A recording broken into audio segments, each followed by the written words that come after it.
for the early stream watchers, people who are here early, Siggy is on my shoulders, just laying here and purring, and I think he's purring directly into the mic. Oh, no, as soon as I called it out, he ran off. Okay, well, never mind.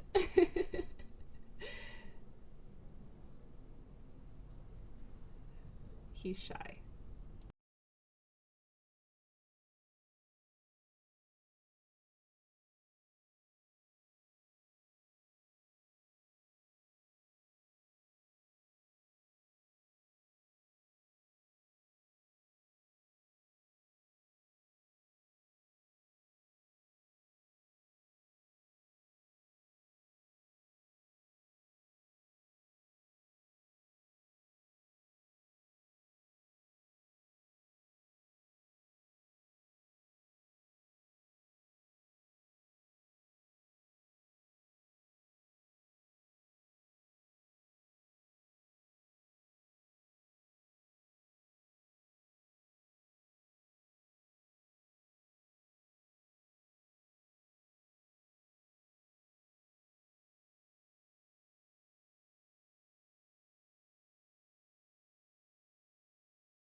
All right, hello everyone.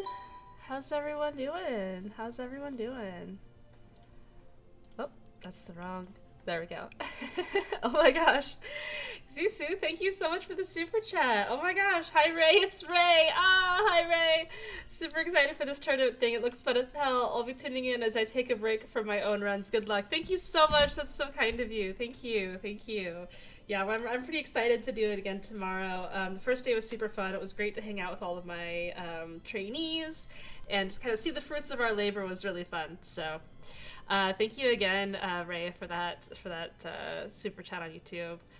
Hi everyone. Hi. I've been missing the Ray content. Yeah. Yeah, I was doing like so much streaming last week. Oh my gosh, Uni, thank you so much. Thank you, Uni, for the membership gifts. Thank you. Thank you. That's awesome. Thank you so much. Wow, I haven't even started the stream yet. And thank you, Buildings, for the subscription on Twitch. Thank you. That helps me out so much. Thank you. Thank you so much, Uni. Thank you.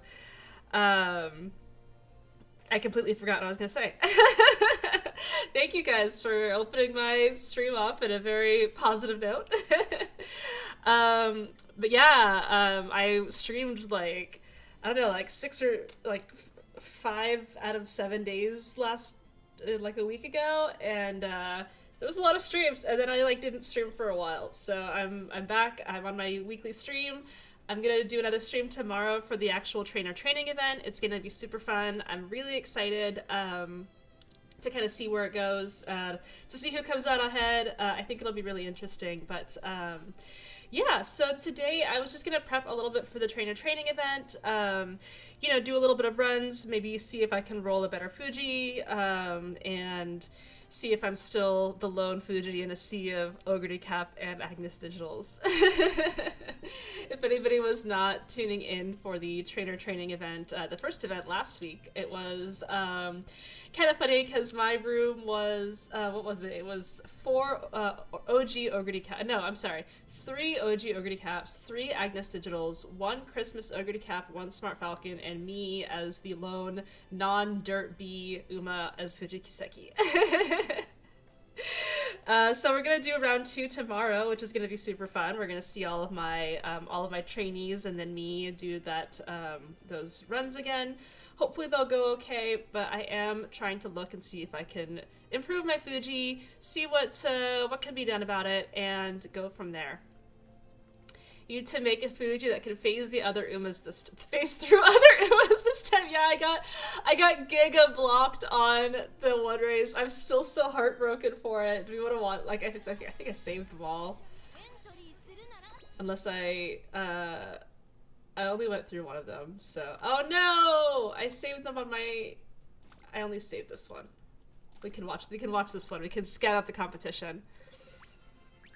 I did a Nishino team trial career run and hit SS for the first time in a week. Nice, nice. But yeah, so this was the other coaches last week. It was choice. I actually thought that everybody was gonna run like crazy Umas that were like weird favorites. Like I thought that like Charles was gonna run Saiyan, and I thought that you know, like Wagent was gonna run Taishin, but I think that also, you know, with doing this event, you know, the coaches are really, really busy trying to help their team, trying to do like parent farming for their team, because there's a rule in this event that like you can't use guest borrows that are not from your own team. And so I think that a lot of coaches have just been really busy trying to support their team rather than like trying to force their own aces, which I think probably is the way to go about this event. I didn't spend too long on my Fuji because I was doing some parent runs for my team, but overall, hopefully maybe this week people have a little more time to run something and make the rooms maybe a little bit more exciting, I think, because it is kind of tough that we only have one front and one pace in this room, which makes my Fuji in a bad spot. The only one that had Esther, I think I was the only one that had Esther. Some people had Mile, right? This is Charles, he only had medium. Sparks had Mile. Digiton did not. Oh, thank you, Darth Bobcat. Thank you for the super chat. I really appreciate that. Thank you. I'm sad. I did a transfer call of my Ura Finale parents today. I had to admit I'm never gonna touch these Uma again. Oh man. I've been feeling that too. I've been like slowly phasing out like my 2-star good Ura Finale parents. It's tough. It's tough. And then, yeah, Bodoke, of course, got the Mile S, but maybe I was the only one with Dirt S. Mile S on Cause. Jocka doesn't have Mile, and then Cabum has Turf S. So yeah, I guess I was the only one with Dirt S, which is kind of fun. Dropping you a lurk, Ray, love you lots. Thank you, Citri, thank you so much. Thank you. Citri is on my team, and I'm very much looking forward to Citri's races tomorrow. Speaking of Ur Finale, I still have to do a career run before that mission goes. Oh yeah, I mean, you just do it really fast. I think my I actually did my legendary F-rated Ogre Decap in my veteran list for a while was my Ura Finale run, where I just failed the first training or failed the first threshold. So it was pretty fun. Hey Ray, do you have any advice for a strong third horse to run with 2 fronts in the Derby? You mean in CM13? That's tough. You could probably just try to run like a hybrid dominator, right? I haven't looked an incredible amount at CM13, but I do know that it is, it's a really fun course because a lot of stuff is going to work. So, yeah. Fuji got kidnapped, yeah. Fuji was the lowest natural dirt rating, but ended up with the highest dirt rating, yes. Fuji got kidnapped, yeah. I did my long track blizzard and my Aurora quest last night, nice. But yeah, this is the only race that I saved. I forgot what happened in this one. Probably just more heartbreaking things. Did I get kidnapped or did I get, this is the one that I got kidnapped in, yeah. She late starts. She late starts and then gets behind everyone, I think. And she just can't get out of the pack because she's blocked here. Sad. She just gives up. She just gives up on life. She's like, I'm not getting ahead of these ogres, I'm done. Redshift angling is gonna go hard, yeah, yeah. Poor Fuji. That's so sad. Have you ever seen anything more sad in your life? I've already moved on from CM12. I've had enough of Christmas Liberty Hell. Yeah, I'm in parent hell right now. I've been doing... so since last week when I did my Saiyan Sky run on stream, I decided that I wanted to get... I wanted to start really farming out my legacies. I have been in so much parent hell. Oh my god. I have been grinding... oh god, I had to reinstall my game on my PC today, so all of my stuff is wrong. Okay, this? Yeah. I've been grinding bourbon parent runs, and I've actually done about 4 more than this, and I transferred them in the transfer event. It's bad. It's bad out here, guys. I'm just getting 1 stars. I'm getting 1 stars, and then I'm getting nothing. I finally get the 2-star and the 2-star medium that I'm hoping for, and then nothing else. I get 1-star stam. I get, like... 1-star stam, front runner, I get 1-star wit, I get 1-star speed. Like, imagine, here's another 2-star with a medium, but it's only a 1-star medium and like nothing. Like, imagine doing spending an hour on a parent run and just getting 1 stars over and over and over and over again. So it's been tough. I have been really trying to God, if this was I have been really trying to get start a really good front legacy on my account with Trackblazer, which is what I'm trying to do on this bourbon. And I'm like, bourbon is so great for doing this because look, she only has 3 aptitudes she can spark from. So you can really easily get a medium spark on her. But I can't get anything else, so I kind of just give up on some of these where I just lose race after race. I have a 14k bourbon here where I'm just whoops. Where I'm just I lost 12 races. I was just done.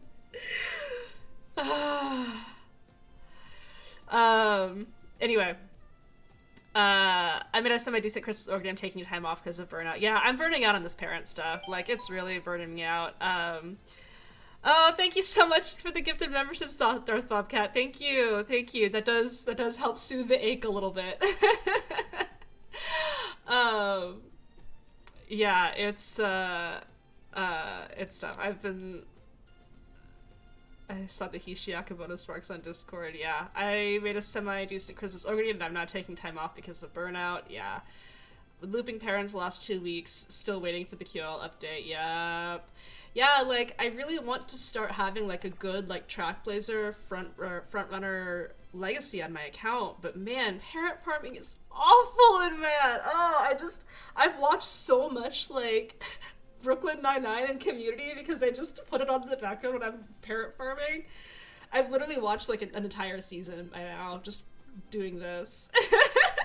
Do you follow 9 of Tentacles? They have an amazing front loop. It helped a lot starting grandparents with their borrow. I don't. So my thing that I'm trying to do here is that I'm trying to I'm trying to make a bourbon parent from some turf parents here and use this bourbon parent to make a Saiyan Sky ace for CM12. And my hopes are that by grinding the Saiyan Sky ace, after I get the bourbon parent, I'll get a really, really nice Saiyan Sky front legacy that I can use in CM13. That's my whole goal, is to try to cut down the total amount of parent farming that I'm doing by trying to optimize around the aces that I'm already running, right? But it's a freaking nightmare. It's a nightmare. Yeah. What is parent looping? I've heard of the term a lot, but I have no concrete idea of what it means. Yeah, so in general, when people are talking about looping, it's kind of a term that gets thrown around a little bit, but the real meaning of looping is basically like when you get a run where you roll, kind of like this, I guess. This isn't a very great example. I think there's a better one that I have, but where you roll like a ton of really, really good white sparks. And basically when you have a legacy tree where you have a certain white spark, like for example, if I have groundwork on my parent and my grandparent and even my other parent, like it's everywhere in my legacy tree, right? Then groundwork is slightly more likely to produce a white spark in the Uma that I'm currently training. So by using grandparents that have like a crazy amount of white sparks, like this one, you know, where it's just like 20 white sparks, you can increase the chances that you're also going to spark these exact same skills. Which means that you can run, like if you're planning on making like a multi-step legacy tree, like if you're doing grandparents and then parents and then your ace, when you're working on your grandparents, you can actually take Umas that have really, really bad blues and bad pinks and really, really, really good whites, and then use that to try and give you a better shot of rolling a lot of crucial whites at the same time, while also trying to improve, hopefully, your bad blue and your bad pink. And then that bad blue and that bad pink falls off of the legacy tree, leaving just your, hopefully, good blue, good pink, and billion whites that you had the slightly better chance of sparking because of that grandparent that you used. It's a little bit complicated to explain without like a flowchart, but basically you just use grandparents that have really, really good whites and like kind of whatever blues and pinks, and then you have a higher chance of rolling those whites. I tried to get Malspark on her and I ended up with Front Runner Spark, yeah. The first time I gifted memberships, I ended up gifting myself. I remember that. I knew that with manga recaps. Oh, manga recaps would be good, yeah. We need the Star Upgrade and Sparks roll. We really, really do. We really do. I don't think I could add to the high rolls of my current team even if they aren't perfect. Yeah, this was a sand that I rolled last week, I think. Last week on stream. And it was pretty good. I was pretty happy with it. There's things that I think that I want to do better, which is why I'm trying to make that bourbon parent so that I can use that bourbon parent and get more likely to hit medium S. I have Brooklyn Nine-Nine while I'm grinding too. I'm almost done with the whole series. It's so like cozy, right? Yeah. My background shows ghost stories. Oh, that's a good one. I was watching a lot of documentaries, actually. I was watching all the chess documentaries on Netflix because I would just randomly put one on because I remember reading about a news article about it a while ago, and I was like, oh, I'll just put this on in the background. And then Netflix was like, oh, so you like chess documentaries? And now I've watched like 5 chess documentaries.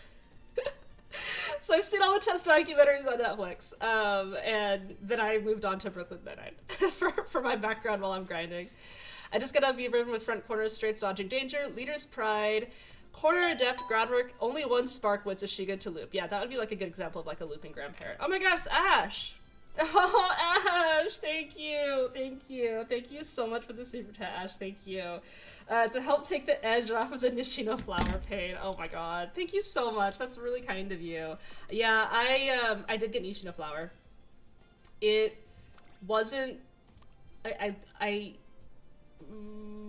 went a little bit too deep for her. But I was like, well, I just pulled Ballroom Fuji, and she's a pace chaser, and Nishino Flower is the pace chaser parent, and also, like, we can't borrow guest parents in the trainer training event, so I have to get a flower to do the... Anyway, I talked myself into pulling for Nishino Flower, and I went a little bit too far than I thought I would. Which is a little sad, so my carrot situation is not terrible because I bought some packs to make up for it, but I really shouldn't have. Just like the discounted anniversary packs, but still. It was kind of a rough time. But yeah, so thank you so much, Ash. That does help lessen the sting of the Nishino Flower pulls I did. Yeah, I got Fantasy Grass. I didn't have Fantasy Grass before. And I got TMO!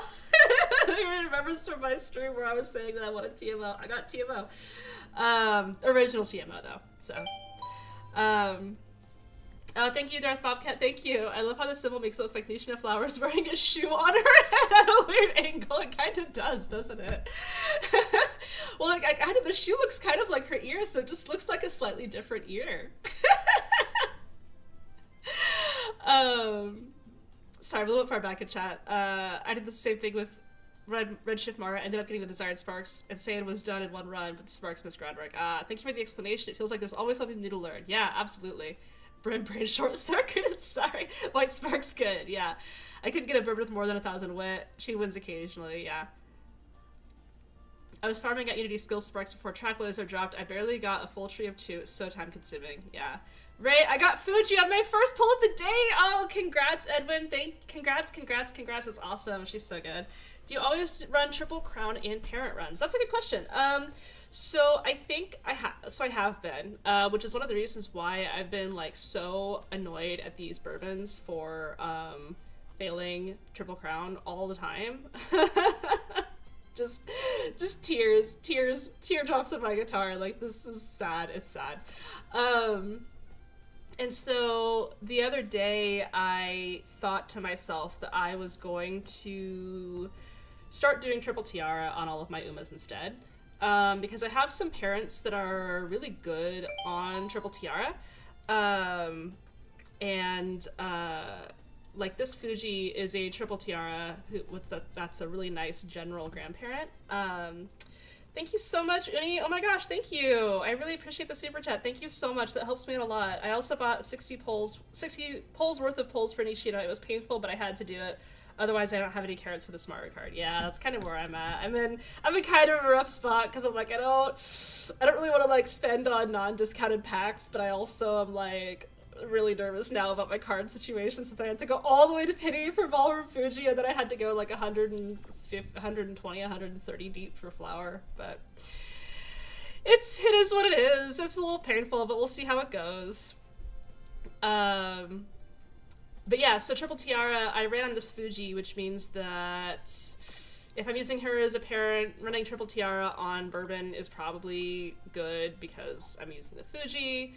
Helps with my affinity, and like it's easier, right? Like, so if you're running a parent run, right, and you are trying to high roll by maximizing, like, because you want to SS grade on your parent run, right?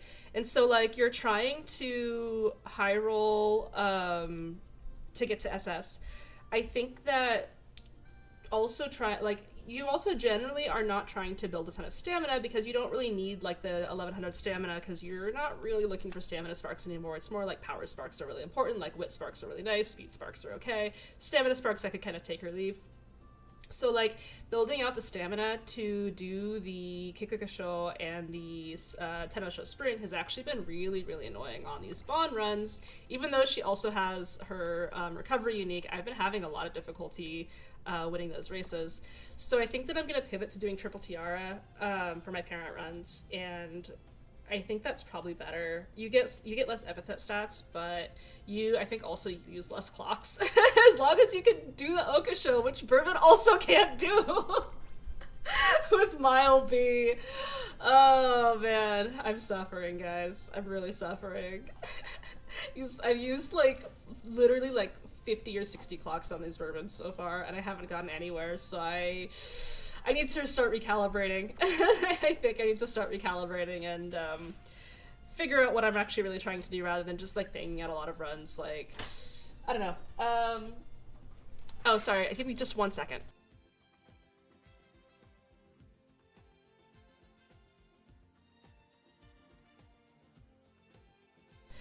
Sorry, my fiance is picking up food, so there's gonna be some door opening and closing noises. I was meant to get Flower, but it would have meant touching my convention money for the weekend. Yeah, you know what needs to be done, chat. Yeah, 120 is insane. Yeah, it was tough.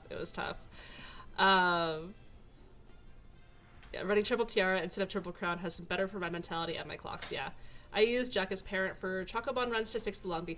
I'm not trying to fix the long B. I want her to have long B, and I want her to have mile B so that she only has 3 A affinities to spark from. If I wanted her to have like mile A or long A, I could just do that, but I don't, which makes my life so much harder. So much harder.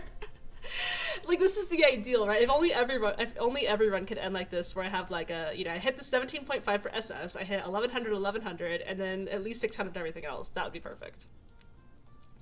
I always try to force mile, so not having mile is doubly miserable for me, as in having two epithets to burp clocks on. Yeah. Running it with unreliable unique or no unique is pain, but New Year TMO with 3 hit levels has saved my sanity. Yeah, yeah. Bourbon, I feel like, is harder than other fronts early on. I agree. I've had a really hard time in Bourbon's, like, early career. Just, like, winning the early G3s. Of course, I lose the NHK Mile Cup. But yeah, it's been really, I don't know. I've been tough. Is Firm Course Menace worth for next CM? I think it is very good, yeah. I've seen some things, some rooms where people have won just based off of speed maxing. Like, you get like a Sakura Chino O, and then you take Firm Course Menace, and then you take Spring Menace, and then you're like 1500 speed or something crazy. I folded and made an Aries Christmas Ogre cap. Yeah. I use a lot of skill books on her and buy Escape Artists ASAP. Yeah. Escape Artist early on does help. I did that for a couple of my runs. Sometimes it helps, sometimes it doesn't help, though. Oh, thank you. For the Tokyo 1600, I plan on building Rice Shower with Nishino and El Condor Pasta ults. Oh yeah, that's gonna be awesome. It's gonna be really strong. Just accidentally trained when I was trying to go back and check the store for energy. I do that sometimes. But yeah. So because I rolled my Nishino Flower a little bit for the training event, so Nishino Flower Unique is only actually on on one of the tracks for the coach event in the trainer training event. But I ran a couple parent runs to see if I could get good parents for the rest of my team. Didn't quite get successful, but I did get this. So, okay, I literally have been running nothing but Bourbon for a week. I've even, like, transferred like 4 or 5 other bourbons. Like, I have a wall of bourbons, right? None of, like maybe 3 of them have a 2-star blue. All of the rest of them have a 1-star blue. I do 3 runs that are not bourbon in this last week. 3. I get 1-star guts, obviously. And then I get 3-star wit. And then I get 3-star power. I'm going insane. Why could this have been on bourbon? Why could this have been on bourbon?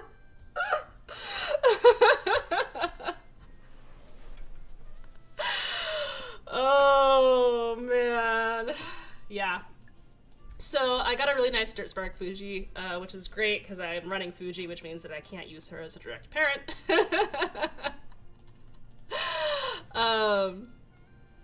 Yeah. I've been in a bad parent runs, bad ace runs, and it's all downhill for me. Hopefully my luck shifts. Yeah. Yeah.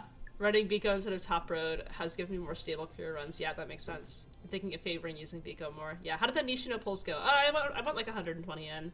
It wasn't, sorry, I went 139 in. Of course. Yeah. Just pain. All there is pain. Yeah. Yeah, 3... No, look, what are the chances of this? 3-star power, 3-star late surger, 3-star unique.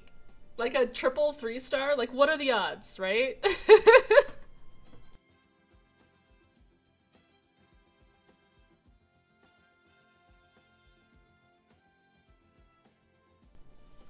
I see you running all those Chocobons. Would be a shame if all those sparks went to Flower. Right? Oh, man. Yeah. So now I have a 9-star... A 9-star blue, 5 dirt, 3 late surger legacy. So...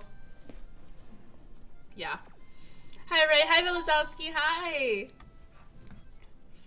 Oh my god, Jim's Discourse.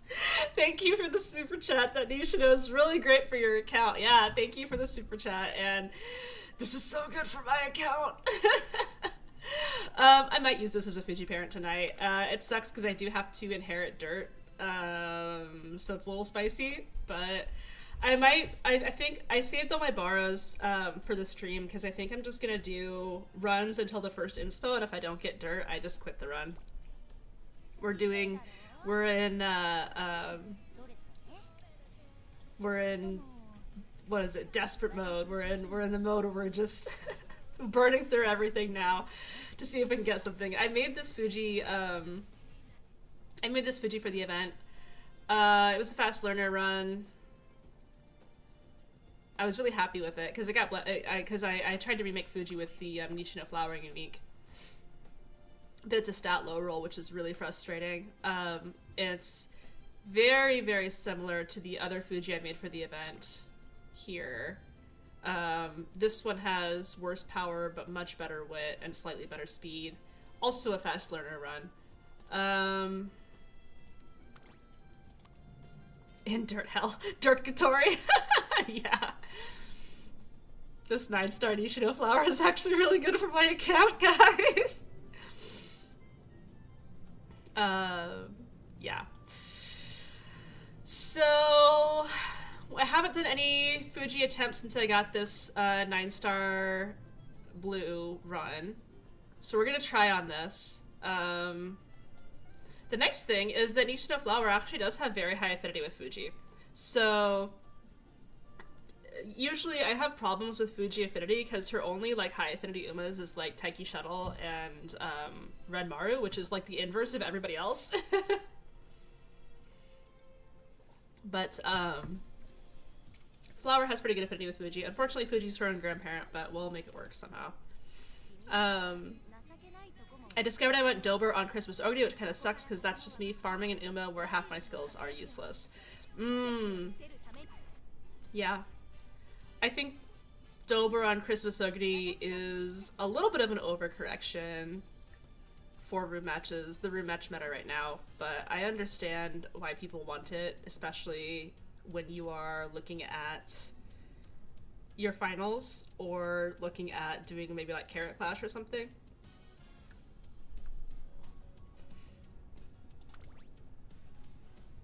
All right. Okay. Sorry, give me just one more second. Sorry, guys.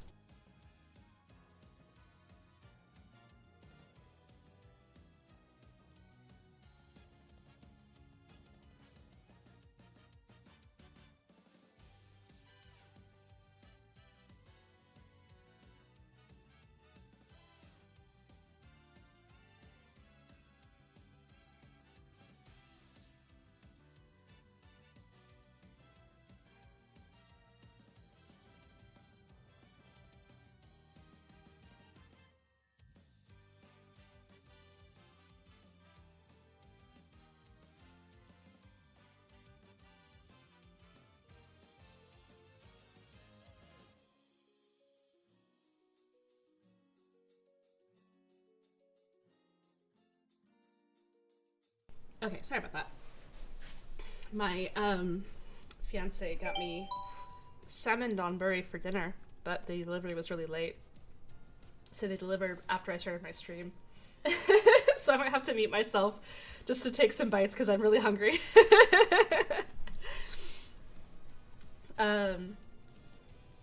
Thank you, Darth Bobcat. Oh my gosh, thank you so much. Typical rooms last week's. Oops, all fronts. It's starting to get a bit more diverse now, though. I hope my 2-front and Ogre team isn't outmoded. Yeah, it's tough. I do think that there is a front bias in CM rooms, which makes it tricky to like be able to fully judge how good your CM team can stack up against like actual CM lobbies, which is why I think that like moving past and beyond, and even to a certain extent no stopping the Christmas Ogre is like a little bit of an overcorrection given the rooms we have now, because I think that rooms on global are going to have a lot more fronts than actual global lobbies are. But it just depends. It just depends on like where your priorities are and kind of like what races you're looking towards for sure. Okay, where is that flower? She's gonna be way down here. Yep. Hello, hello, Astronarchs. Hello. Half TP is over. Yeah, it's unfortunate. Okay, right, I have to go now, but hopefully I'll catch you later. I've also gotta get some food. Nice, nice. Good luck, good luck. I watch anime with subs, and I used to be able to do parent runs and still read fine. And Trackblazer, I can't. Oh, I know, I know. One of the chess documentaries that I watched, they were speaking in Hungarian, and I was like, every time they'd interview the Hungarian person, I just could not, could not watch it. Yeah, I had a front lobby, so I'm taking it. Yeah. Good luck on the runs and on the partner push. Yeah, yeah. So I am doing a little bit of a partner push. I've had some really successful streams, and so I have met the criteria for partner on a couple of my streams. You have to do it on like 6 streams for 2 months in a row. And so I am trying to maybe capitalize on some of those streams to do a little bit of a partner push on Twitch, which means that I am looking to hopefully get like a lot of concurrent viewers so that I can meet more criteria on Twitch. So if folks are watching on YouTube, it helps me out a lot if you want to just like open up a Twitch tab to watch me on Twitch as well. I feel really awkward like asking for any of that, but like it is something that I'm trying to do. It's something that I'm trying to be a little bit thoughtful towards, just because making partner would help me out a little bit more in terms of being able to like work with Twitch. So yeah, that's my thoughts. Thank you guys for the support, whether it's on YouTube or on Twitch. I really, really appreciate it. So thank you guys, and yeah, thank you. It's quite annoying as something end closer. I tried experimenting with Redshift just to have something above 5th place. Yeah, the rooms are very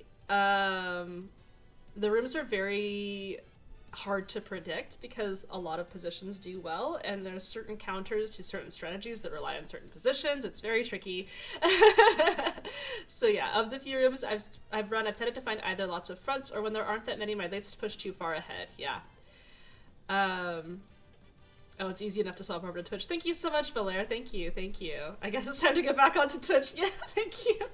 Thank you. Yeah, sorry. I really, really appreciate it. It helps me out a lot.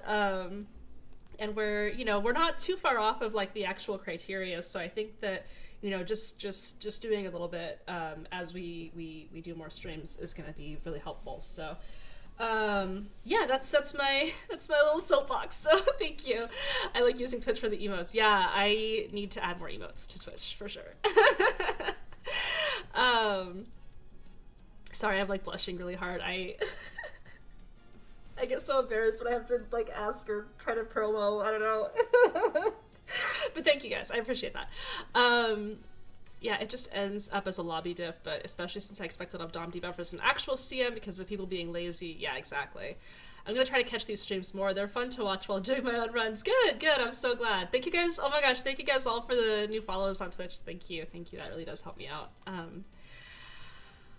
Okay, so we'll go ahead and do the thing where we start the runs. This is, I can only borrow my teammate Uma's. I think it's this one. Yeah, this is Kin's Dirt plus Mile Uma that I can borrow. So I'll borrow this one.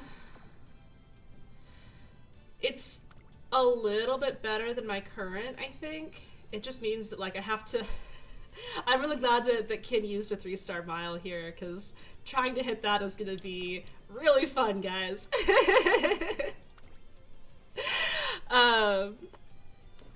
Just set up a bot to promo you from time to time. Oh, that's a good idea. That's a good idea. I just finished my own parent run for the day, but good luck. Thank you. Thank you. We need a holding hand emotes, right? We need holding hand emotes. You could just use the right hand and the left hand, and so that it looks like you're holding hands. Thank you, guys. Thank you so much. Thank you. Thank you. I really, really appreciate it. It helps me out. Okay. So yeah, we're gonna see how this goes. I am getting a lot more stats than I was in my other runs, but at the expense of my direct parent is a late surge or spark, which is pretty bad. I just got Nishin a flower on the exact 200th pull. Whoa, congrats, that's awesome, that's awesome. Well, actually, is that awesome? Hang on. You get free 4-star. Sorry, that actually is pretty rough. Thank you so much for the Twitch subscription, Docile Ventriloquist. Thank you, thank you. My Twitch name is different from YouTube name. Yeah, no worries. The conspiracy theorist Ray is shouting that something is good for the account. Holding hit emotes and punching the ground emotes. Yes, that would be super fun. Maybe I'll have to see if I can find somebody to commission those emotes for sure. Okay, so Fuji deck. I was running this unholy scuffed deck.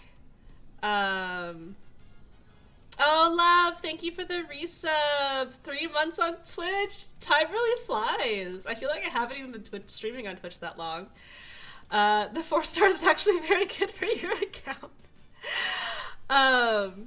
So I've been running this unholy deck, which is, I think this is why I have not been high rolling very hard on my Fuji. I'm tempted to drop Yukino Bijin Wit, which would drop No Stopping Me. Doing like a meta read, I think that at least one of the coaches is going to go back to running a front. Which means that No Stopping Me will gain some value.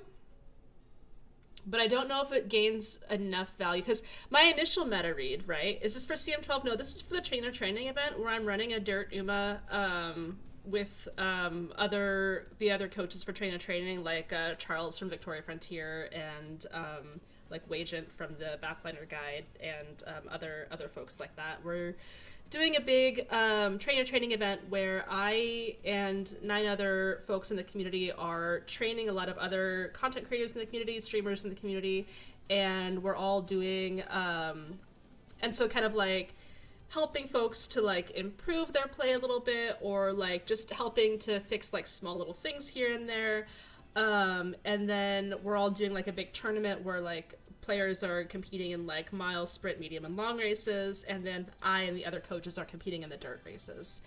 I've seen Lightburb talk about this. Yeah, Lightburb is on another team as well.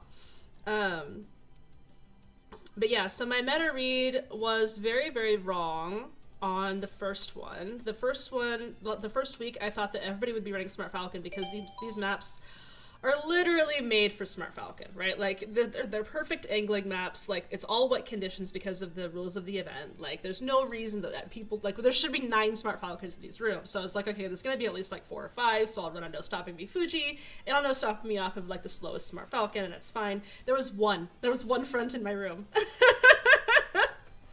So I was like, okay, I guess that's not what I'm doing. I still hit a No Stopping Me off of like an Ogre, I think, but yeah, that was tough for me. So I think that dropping Yukino Bijin, dropping the No Stopping Me, it sucks because I feel like that's like my only win con when I'm going up against like a Falcon or like, because otherwise, like, what am I doing, right? Like, I'm trying to hit lead the charge head on, right? Like, their pace does not have a whole lot on this track. There's one track where I have Budding Bloom. There's one track where Budding Blossom is going to work. That's it, right? So it's hard to drop Yukino Bijin because I'm like, I don't know if the acceleration is what might save me. Like, it's tough. It's basically like the Uma Musume's version of the NBA celebrity game. Yeah, exactly. Uma All-Stars. Pretty sure every other trainer also thought there would be Smart Falcons that wanted to be different. If they wanted to be different, why did they all run Ogre and Agnes Digital? I was the only non-Dirt Uma in the entire event.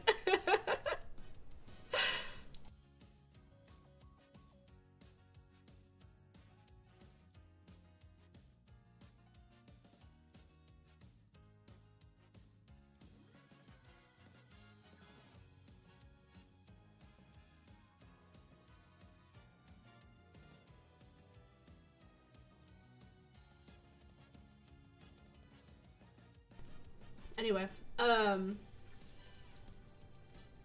also thought there'd be a bunch of Falcons, yeah. Yeah.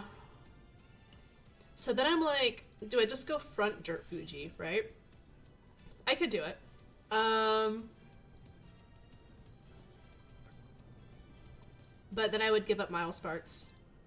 And I'd probably just lose to Smart Falcon. There's no way that front Dirt Fuji can get angling and scheming over Smart Falcon.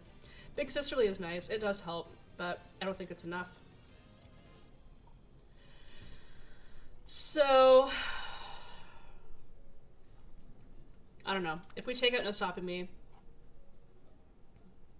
oh my god, because I had to reinstall the game, all of my filters are gone. If we take out No Stopping Me, we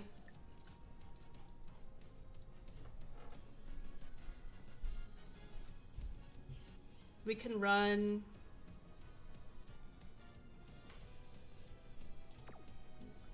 We'd run Marvelous Sunday Wit here, and then we'd swap out Marvelous Sunday Wit for like Nishino Flower.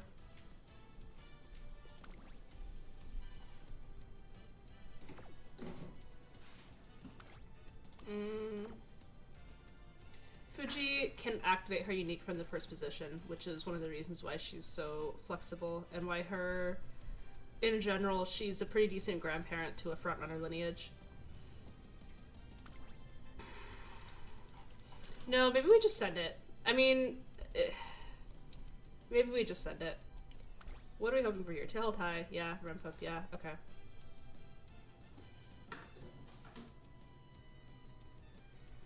Yeah. We want Speed Star, we want Curvature, we want Lead the Charge, we want No Stopping Me. We have Big Sisterly. Let's just do it. I'm tired of waffling.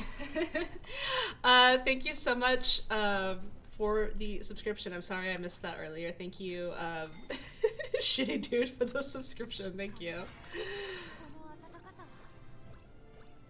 Look at those early stats. I never get those kinds of stats on my other parents.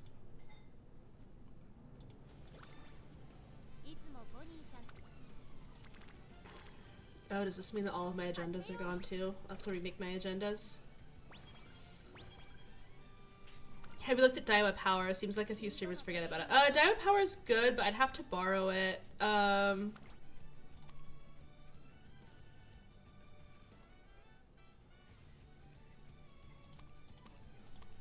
getting head-on anyway from hints, from unique hints, so combining head-on with Lead the Charge gives me additional chances to actually proc and excel that will work. Thank you, Steve DeFish, for this subscription. That helps me a lot. Thank you, thank you.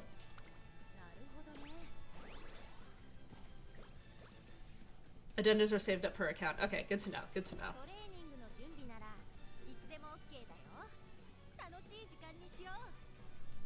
Neck and neck gambling. Yeah, I'm gonna be gambling on... You don't have anything, right? Yeah.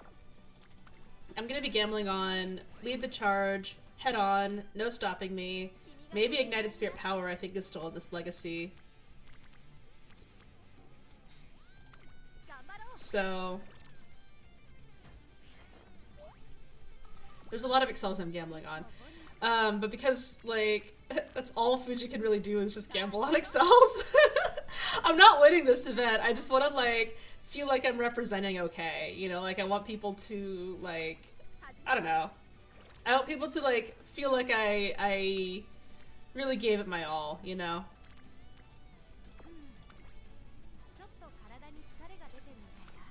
Is Daiwa Power worth borrowing for Christmas Ogre this CM? No. No, I would not run Daiwa Power for Christmas Ogre this CM. My take, my read on Christmas Ogre this CM is, for CM12, is that she has a very, very strong win condition and in her unique. And that win condition is enough, right? For so many rooms. Like, there's going to be rooms where, like, yeah, you will lose to a Saiyan Sky, right? But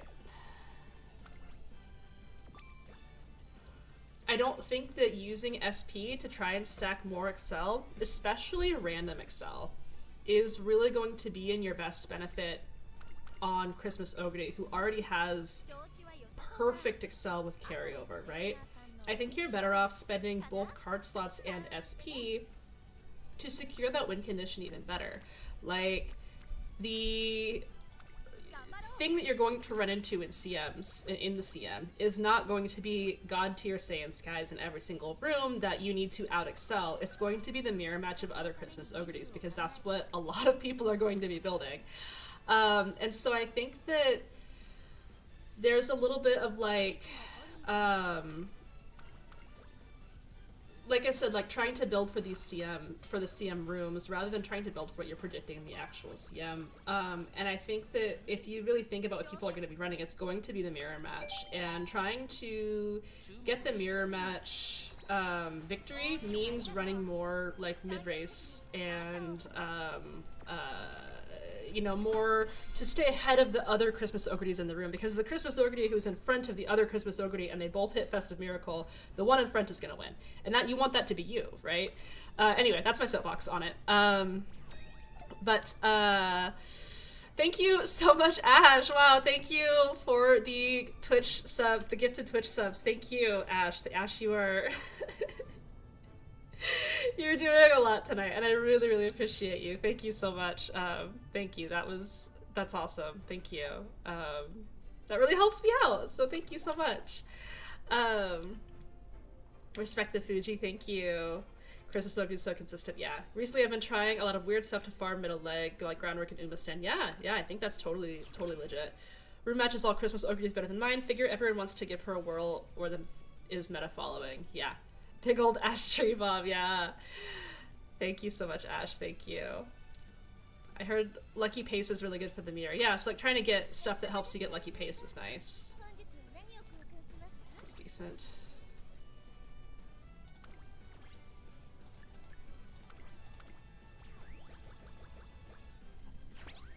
Won't the one behind hit NSM? Only if they catch up to you, which they shouldn't if your Excel is the same.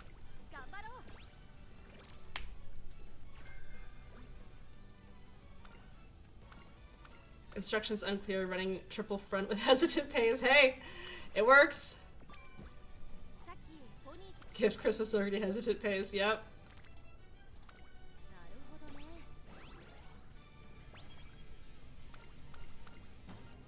NSM is still a gamble skill at the end of the day, yep, exactly. I guess we'll just take the mood. My Christmas Ogre has hesitant front and hesitant pace. It is real. It is so real. Yeah, my my Saiyan Sky has hesitant pace, and it's very nice. Did you pull Nishina Flower? I did. I don't know if I should have, but I did.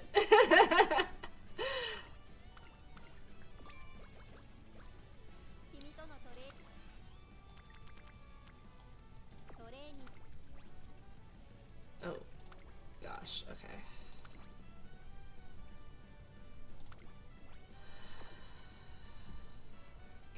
This is...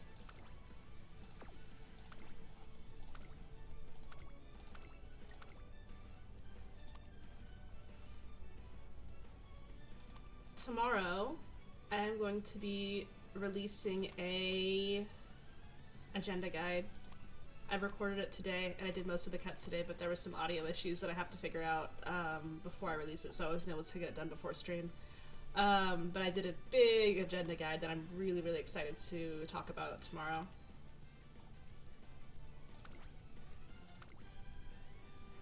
I'm here, I'm awake. Thank you, Pockets. Welcome, Pockets. Trying to seriously build Dominators with Christmas Ogre has been educational as to what you want to go for and which are better for it. Yeah.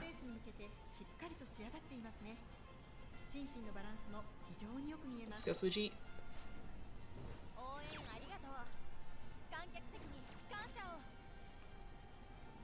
Hi everyone.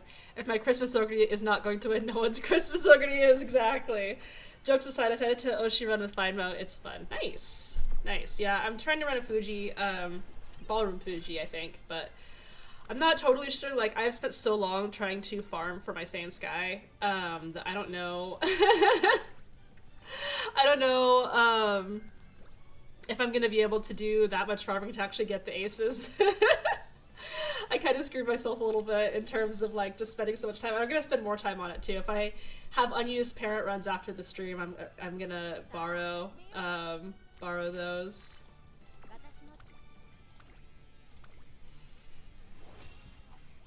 I'm back for now. Mobile services says here, but now we keep going. Thank you so much, Uni. I appreciate you hanging out. Yeah. Yeah, we're all just doing runs together. It's fun. Oh, Ray, thank you so much for the super chat. Thank you. I was legit just thinking about if you were going to make a schedule guide video, you're a godsend. Oh, thank you so much. That's really sweet of you. Thank you. Yeah, I'm really excited about it. I talk a lot about it, and it's something that I started coaching recently, which has been super fun. It's been so awesome to like chat with people and like, you know, just like get to know more people on a more personal level. It has been really, really fun for me. And like, I feel like it also really helps because I like hanging out a lot in like text chats, like quick questions in my Discord, and you know, just like helping folks with their questions and stuff. But it's not quite. Oh, I forgot to buy the other stuff. I was too busy talking. Ah, whoops. I let go of I think it was a guts manual and a reset whistle. Whoops. I got too busy talking. But anyway, the coaching has also helped me to like really hone in on like things that people are having more common issues with, or like the things that keep coming up in coaching are the things that I know is helpful for me to make videos on. And some of those things have been like talking a lot about agendas and like what's worth running, what's worth improving aptitudes for, you know, how do I think about agendas. You know, I'll ask in coaching, like, where did you get this agenda? Like, is it a preset agenda? Did you make it? Like, how did you come up with this? Just so I can get a better idea of like how people are feeling and thinking about things like this.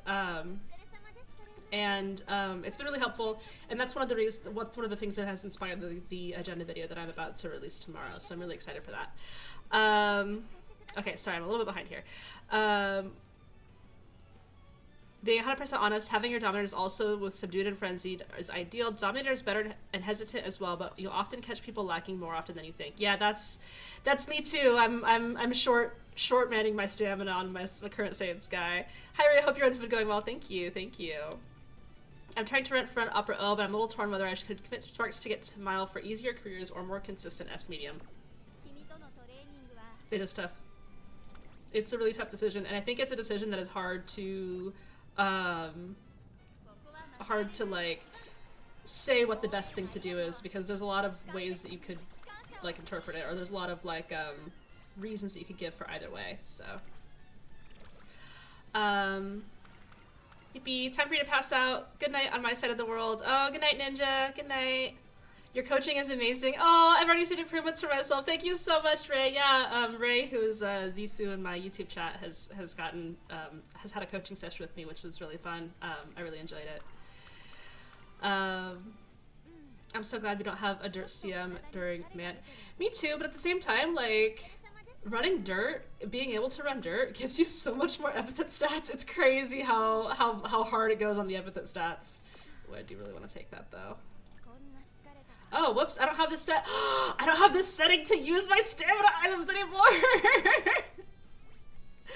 No. Oh, where is it? Or not stamina items, my stat items.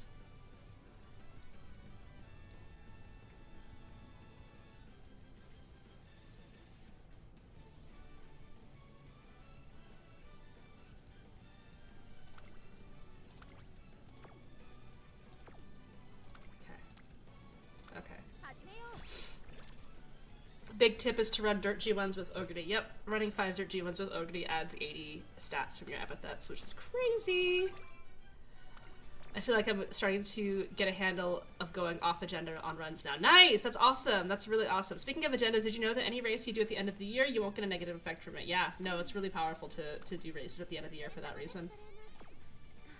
Or to like stack it up. Or like this, where I'm doing 3 races right now, but it's not gonna matter.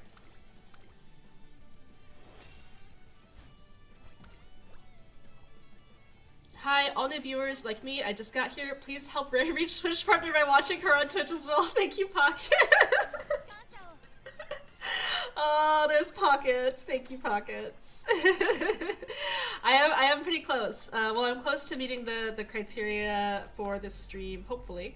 And yeah, I've had 2 qualifying streams in the last week, so which obviously were like my poll streams and probably my CM final stream. So, but I generally have a lot more YouTube viewers than I have Twitch viewers, and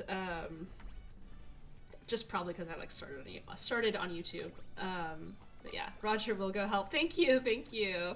My new favorite epithet I learned about is Nepo Uma. Oh, that's a good one. That is a good one. I like the one where like I forgot what it's called, but like you inherit inspirations from Umas that have like, what the hecky, Fuji? It's triple TR, so we have to win this. You inherit epithets from, or you do the inspiration from Umas that have like 1,000 wit, and then you get less than 400 wit. So like you got like genius parents, and then your Uma's a little bit dumb. I always pop out YouTube chat with the Twitch stream and chat for the full experience. That's perfect. Hi everyone. Hi Roger. The 3 race come at the end of the year is really nice because you don't get punished on the last one. Yeah, I'm keeping my Twitch open in the background. Manifesting partner for you. Thank you so much, Docile Ventriloquist. Thank you. Thank you. All right, we'll take wet conditions here because it is wet conditions for the coach event. Let's see what's in the shop. Alright, should we pick this up? I can't believe I forgot about the training whistle. I'm so mad.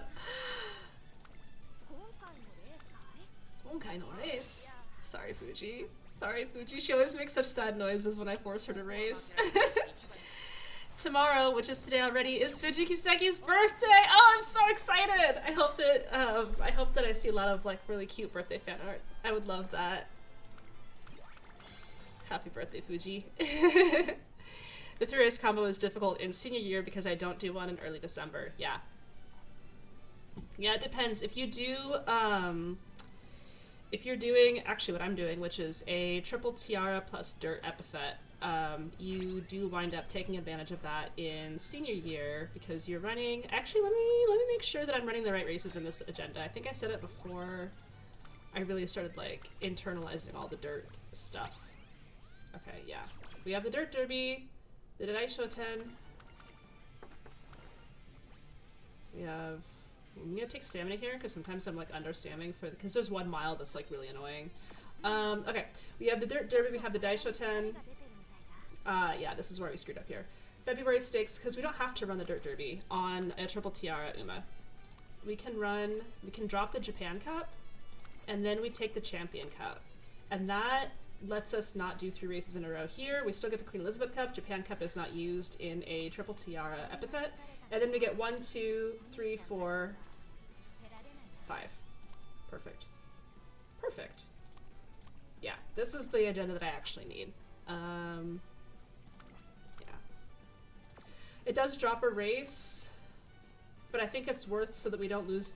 If our first turn in summer is like really, really bad, we just take the Dirt Derby anyway, and then we can adjust later and take the Japan Cup and drop the Champion Cup.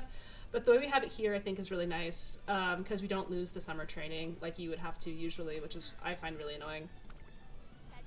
Any new viewers for YouTube on Twitch chat right now?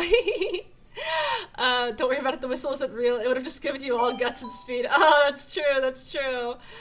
Oh, thank you so much, Royalty Milky, for the bits. Thank you so much for the 200 bits. I don't know if bits help, but I like to think every bit, haha, get it, helps. Oh, it usually does. I'm sorry, it does. Thank you, thank you. Sorry, I was like already reading the Killer Pride Tree. That's so helpful, Royalty. Thank you so much. I'm usually a YouTube viewer. Nice, nice. I'm just wondering, what is Fuji's innate dirt rank? It's F. It's F. I burned out after, but then I'm back now. I'm stuck in the parrot mines. You and me both. Yep. Alright.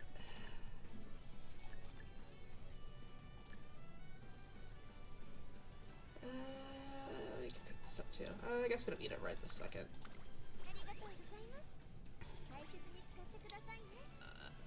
There's a nice 3 dirt races for plus 20 stats. It's at Unicorn and Leopard Stakes. Yeah, but you have to run 2 races in the summer for like, I think it's only like a 10 stat, yeah. Thank you so much, Ray, for the 200 bits again. I'm Ray. Hi, I've never changed my YouTube username in years. Well, thank you. Thank you. It really helps me out. Thank you so much for the bits. Thank you. Yeah, I find that the leopard and unicorn stakes usually aren't going to be worth it. But I could Lucky Charm this. I don't think I will. We're just going to rest.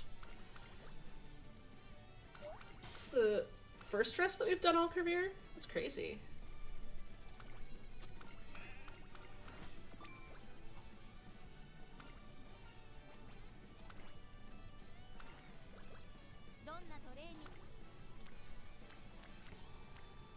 Hara would be nice.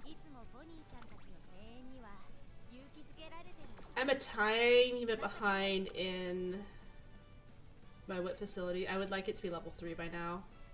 So I think I'm going to train wit. I'm just debating on whether or not I'm going to use a megaphone. If I megaphone and then I take the 20, I go down to like 50-ish, and then I get this turn basically for free. I mean, I get this turn under the 40 megaphone. And I have a megaphone in the shop as well. So I think I just used one here. If you go into early January with really nice energy, which is really hard because you're doing 3 races here, you can megaphone here, and it's really nice.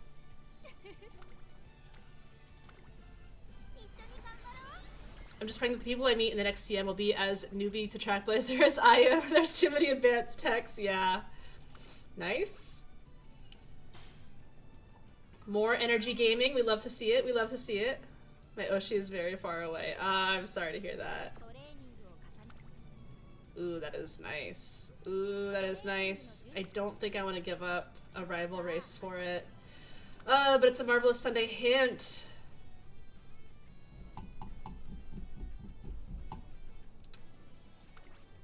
I do have a cupcake. So I can move this to here or here. Yeah. I know Late Feb doesn't have any races. But I would have to do like a 3 race here, I think, if I wanted to make up for it. I think I'm gonna do it. We take the Marvy hint. High. Oh, ramp up's not too bad. I think for the next tour CM, the max rank for the open league will be A+, yeah.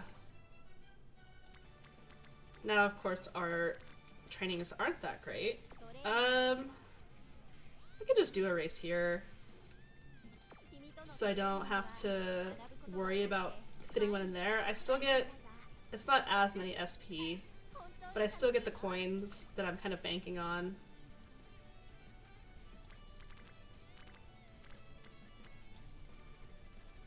Or I just get a couple extra points off of my megaphone that I already used.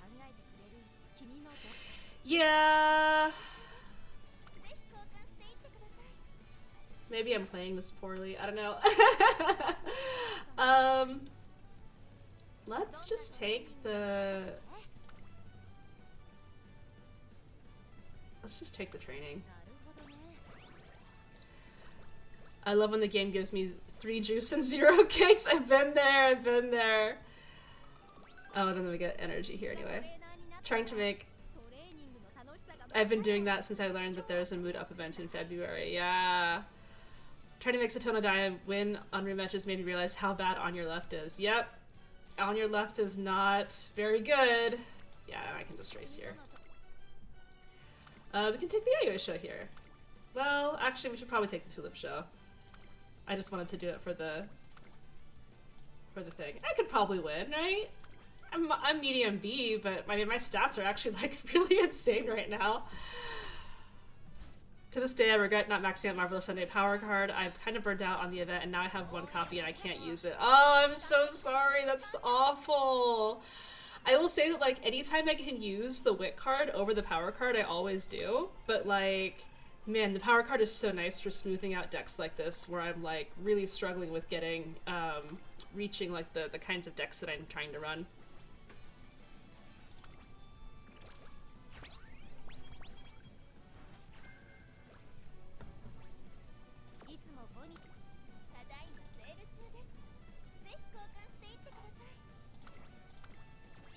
Oh, and I wanted to buy this too. Oh, Darth Bobcat, thank you so much for the super chat. Happy Kiseki birthday, thank you. I know, I'll be streaming tomorrow too, which is going to be her birthday in the US, and so hopefully people will wish her lots of happy birthdays. I hope that she wins the coach room for her birthday. Not my birthday, it's her birthday. I hope she wins the coach room for her birthday. That would be so awesome. Can you imagine her delivering me like a perfect coach dirt win on her birthday? I would die. Twitch regulars aren't out today. Ooh, yeah. The whole country of Mexico and Iron. Mexico was chatting earlier. I think they might have left to eat. And yeah, Iron's not here today.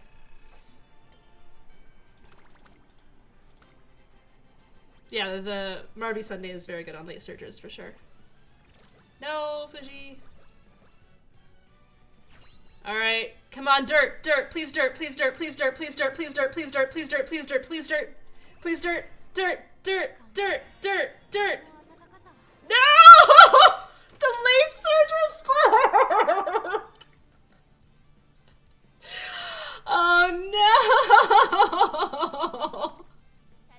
no! Of course I get the late surger spark, of course. Brick a leg, Kiseki, wait. Oh, that's too soon, Darth Bobcat. That's too soon. To just more my speed. Thank you for the Oshi guide you did. Thank you. Thank you. Yeah, no, it was really fun. Yeah. Is this Fuji not for CM? No, this Fuji is for the trainer training event that I'm going to be competing against tomorrow, where I'm going to be entering this Uma against Umas that are made by, like, Charles Victoria Frontier and a couple other of the content creators. It's gonna be super fun, except for the fact where I did not get my dirt spark. I said that I would kill the run, but like her early stats are crazy.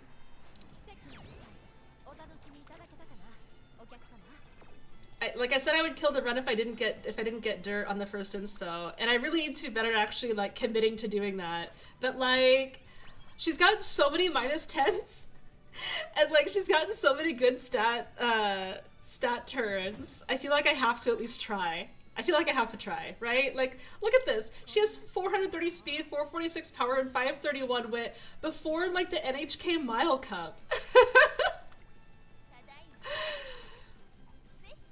We just have to believe in her, guys. We just have to believe in her. It's fine, we're farming fans on stream, exactly. The flower was not good for the account. I know, if only she rolled Mile. Can you imagine if I had gotten Mile S? Ugh. Pain. Pain. She didn't even mood me down for running her 3 races in a row.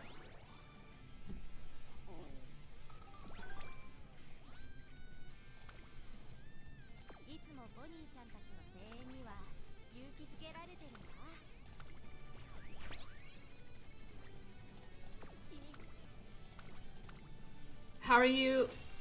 I like how you're one of the only Oshi players in Twitter training. My whole team was all Oshi players. We ran like Nice Nature on Mile. We had like Nice Nature on Mile, Akabono on Sprint, Rice Shower on Medium. Like we were all super Oshi player, but like we were great. I'm so proud of my team. If Fuji isn't gonna give up on us, how can we give up on her? She has to give me this on her birthday. Come on, Fuji.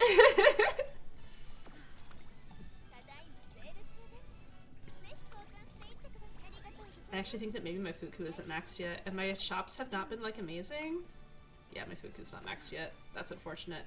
So I'm tempted to buy the carrots, even though you really shouldn't buy the carrots for only one friendship, but like, it's my Fuku, so I actually kind of really need her to be maxed.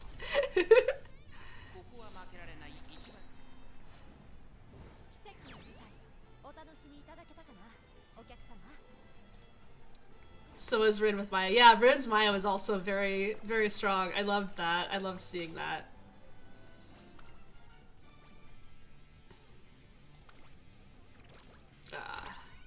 I noticed that there was another Ray and Trainer training event, although on another team and also on the sprint. Yeah, I saw that. I don't actually know that Ray personally, but I haven't seen them chat in like the general chat, but it is very cool that there's another Ray. We should fight to the death for the Ray title. I'm just kidding. I don't actually want to do that. I'm sure they're great. Right, how many natural A aptitudes does Nishino Flower have? I'm guessing 5. I think it's 4. It's... Oh, it's 5. It's sprint, mile, pace, late, turf. No good trainings here, so I can't just rest this. Rest this is actually also probably my best bet because I'm going into summer here. So I'm gonna rest this. We don't get a great... Oh, Marvy! I love you! Perfect. So now we take the Takakinen. If we had like a crazy training here, we don't really... Oh my gosh, that Fuku. Even if I buy the grilled carrots, Fuku wouldn't go to Rainbow, which is really sad. I'm gonna do it, cause I'm gonna get 100 from this, and then I'm gonna go into summer with 270, which is enough for pretty much anything. So this is inefficient, but I am really kind of annoyed that Fuku is not maxed yet.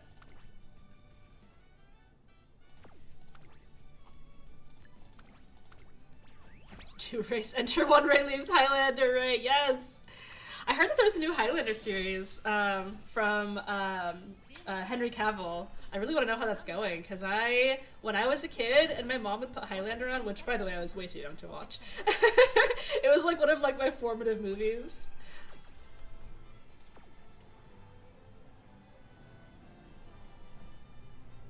Is your Twitch username based on your name plus Rowlet? It's not actually. It is.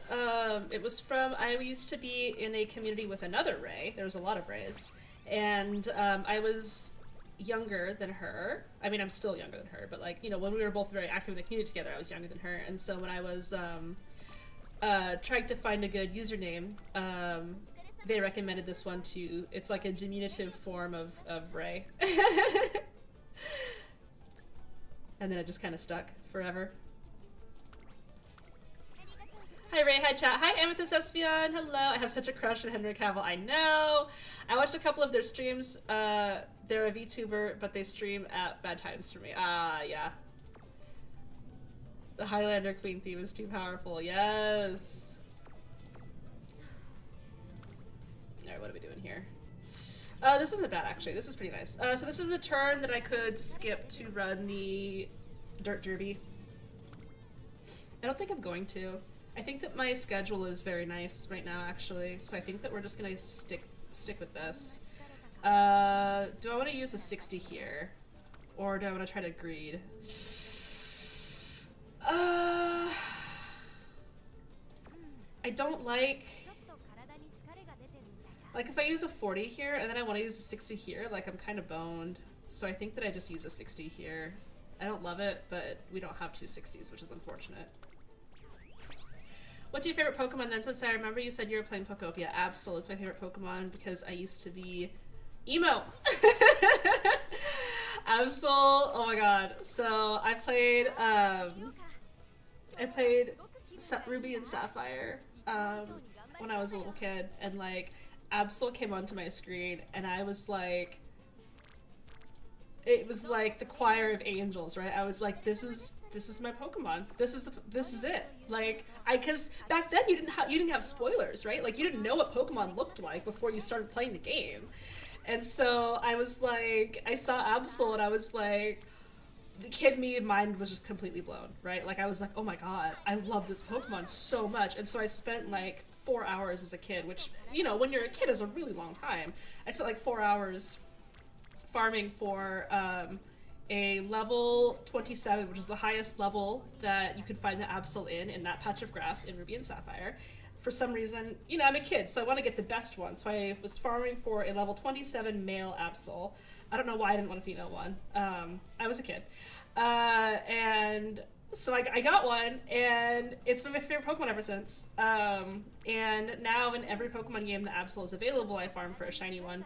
I was actually possibly the first person in North America to find a shiny Absol, because as soon as I found out where it spawned, that's all I did. I was on a plane.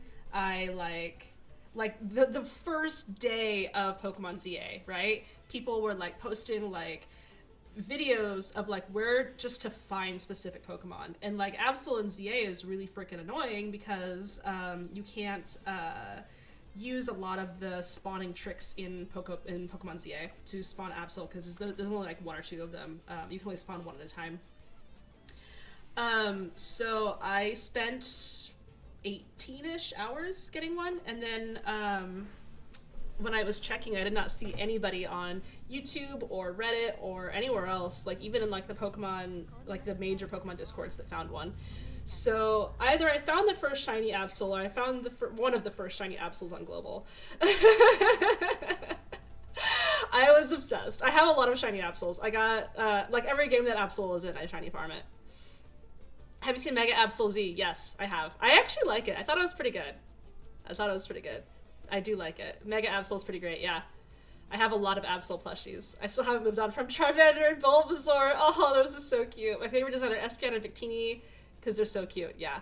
That's me with Mawile. They're so edgy and emo, but also really cute. Yes, exactly. Sylveon, not Espeon. I see. I still remember playing Soul Silver, and somehow I got a shiny Rattata and Vulpix. Nice! That's awesome!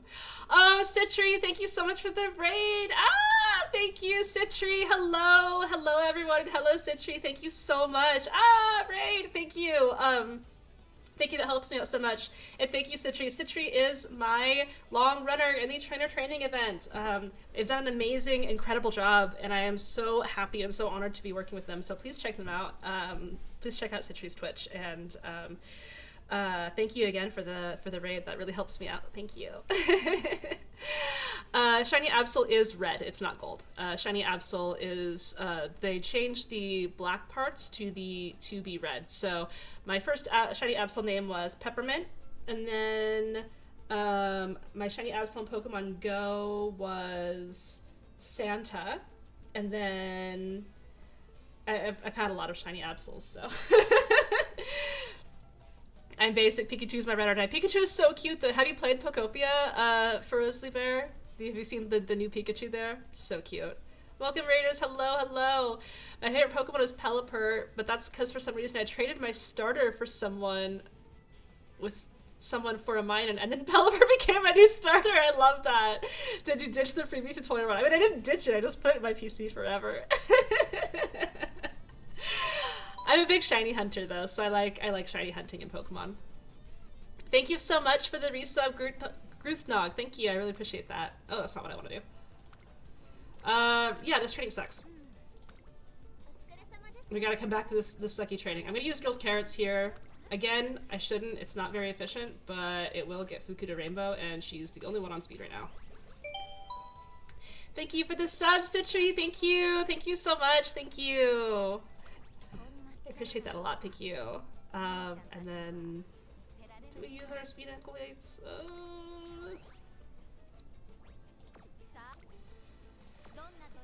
Yeah. I kind of don't want to. But this is a little sad. I'm not gonna lie, it's a little sad. Gen 3 has so many bangers. Metagross is probably one. Yeah, no, Gen 3 is like chef's kiss. It's so good. It's so classic. Metagross is good. Milotic is really great. Yeah, Gen 3 was a really solid gen. I actually really love, so my favorite Pokemon in the world is Absol, right? But I have a top 3. Oh, thank you so much for the sub, the Frizzly Bear. Thank you. I appreciate that. Top 3 is Absol, and then Slowbro, and the Joltik Galvantula. I like technically, you know, Joltik I like a little bit better, but obviously I run Galvantula when I do like runs or whatever. Yeah, so those are my top 3. I actually was not an OG Slowbro fan. I was just kind of mid on Slowbro until I read the Pokemon manga, and I really liked Will, who was the Elite Four in Soul Silver and Heart Gold, and his ace was a Xatu, but he also had a Slowbro, and for some reason I just fixated on Slowbro, and I wound up really loving Slowbro after that. I don't know why. I just became my favorite. Guess my favorite Pokemon. Oh, what's Pockets' favorite Pokemon? Is it Kangaskhan because it has a pocket? Alright, so after summer, we're a little bit behind on speed. It's not too bad. I'm gonna go ahead and take the Rose Sticks instead of the Nagata Keenan so that I can get the Rival Racer. Emerald is my favorite game, but low-key Gen 5 is the best gen. Yes! I loved Gen 5. I remember back in Gen 5, people were like really unhappy about it because of the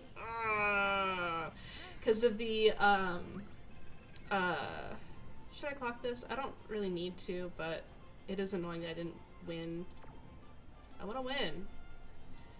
Yeah. No. Be an adult. Yeah, people were like really mad about Gen 5, but man, Gen 5 had the best story. When I played Gen 5, I was like, this is so good. And I actually really liked the Dexit or whatever. Like, I really liked having to choose new Pokemon for a while. Like, it was a fun little struggle. Which is where I really fell in love with Joltik and Galvantula. And like Scraggy. Oh man, Scraggy was such a good one in Gen 5 too. Scraggy was good. Gen 5 was my fave gen. Nice. Yamper is a top tier Pokemon. Oh, Yamper is cute. Fido was a good one from the recent gen, for sure. Should I try to learn something here? Maybe I should learn Budding Blossom. That's already pretty cheap. Yeah, maybe take Budding Blossom. I'm a little bit nervous about winning Sprinter Stakes, and Budding Blossom's gonna do that. Gen 5 and Gen 3 are my favorite. Chandelure! Yes, that's a good one. It was nice instead of falling back on older reliables. Yeah, I really like, I did it in, I really like trying to use Pokemon I've never used before in like when I'm doing my first playthrough. And then I'll like go shiny hunt everything. What? The run is souring, guys. The run is souring. There we go. Bread and dog. Fido, yes. Oh. Have you tried Pokemon Champions or Shadow? No, I've heard that people are playing it though. I guess maybe it just released or something. I've been way busy with Uma. Hawlucha, yeah, Hawlucha's good. Stamina to spare or preferred position for Christmas Ogre? I know the preferred position has a positional requirement. Stamina to spare, I forgot if this is the one that does or not. Yeah, they're both like the same. You have to be 5th or above in both of them. Very interchangeable. My favorite Pokemon is, oh, Leavanny. Yeah, that's a good one. Good taste. I get why people were bummed by Dexit, but as someone who loves all Pokemon, I also enjoyed Dexit. Been running into my favorite in Champions. Yes! Man, I did, so I got really into competitive Pokemon in Diamond, Pearl, Platinum, which probably shows my age a little bit, but I loved competitive Pokemon, but I loved doing it. I would like pick my favorite and then I would make a whole team around them. So like I would play Absol a lot. And if you're not familiar with competitive Absol, it's not very good. It's a physical sweeper with like no special defense, but it is very fast and does have a lot of physical attack. So I ran, I did a lot of 3v3. What was it, like the Battle Subway, was it? I can't really remember. There's like a Diamond, Pearl, Platinum that was like a 3v3, I think. And I think you could mostly do it PvP or PvE, but I think there was also a PvP option. And I did a little bit of competitive PvP. I did like Absol, and then I did a Starmie, and that kind of made me start really liking Starmie.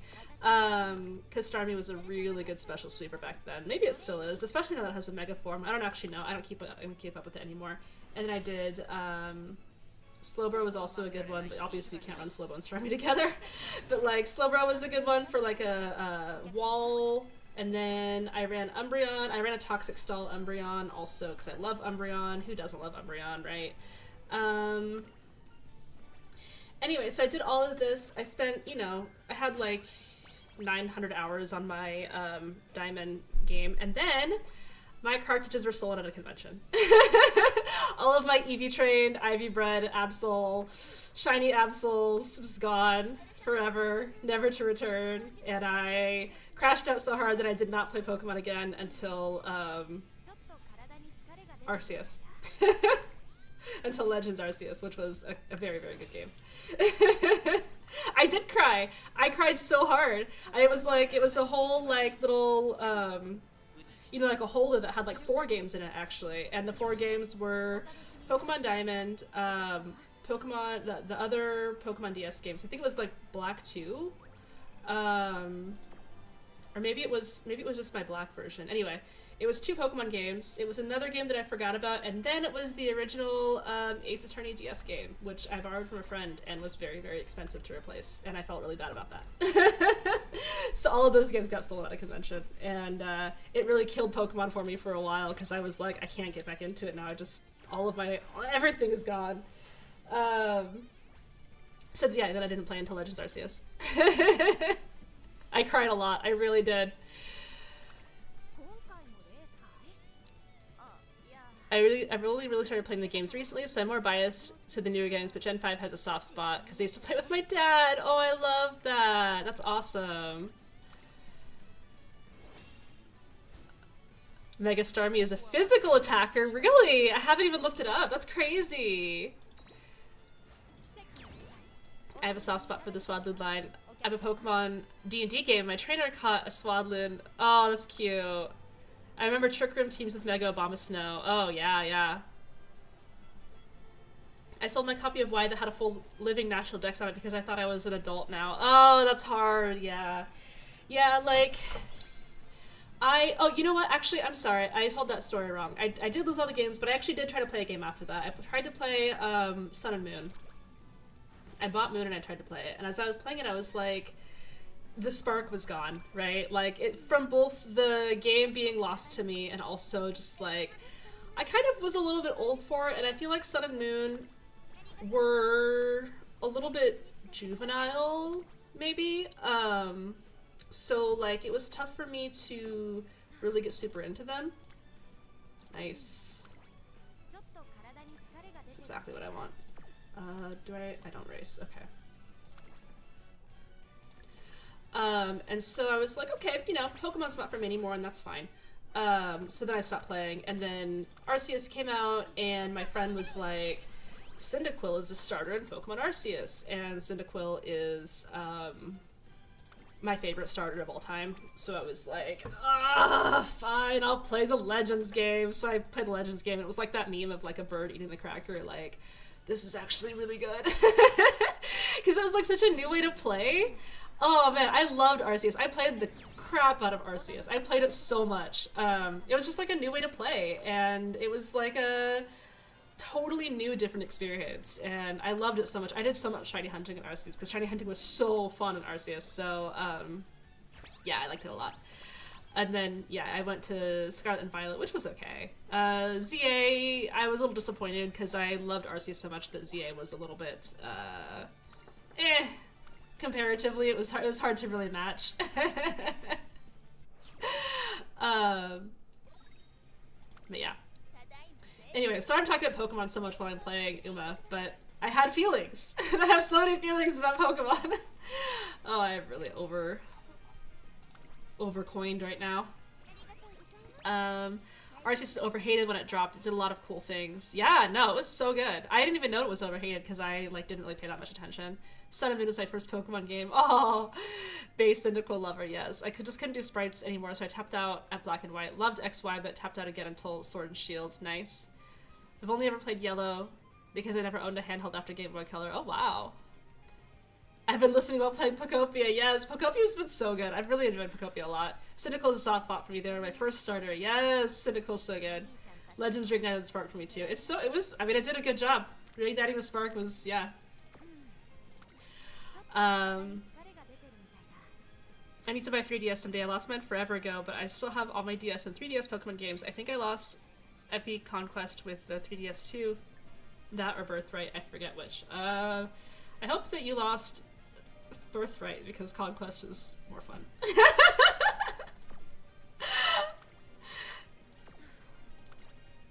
I'm here to talk about Pokemon and drop Fire Emblem ticks, and I'm all out of Pokemon. The combat system in Zia. Yeah, the combat system was kind of bad, but like it wasn't really about combat. It was about running around and like doing stuff. I don't know. I liked it. What other games do you try hard at? Oh no! I want to cancel this event chain, but it would be really nice if I don't have to use my item next turn. I try hard. I try hard a bit. I play, like I said, I play a lot of Fire Emblem games. I don't know that I really try hard at them though, because like, I just like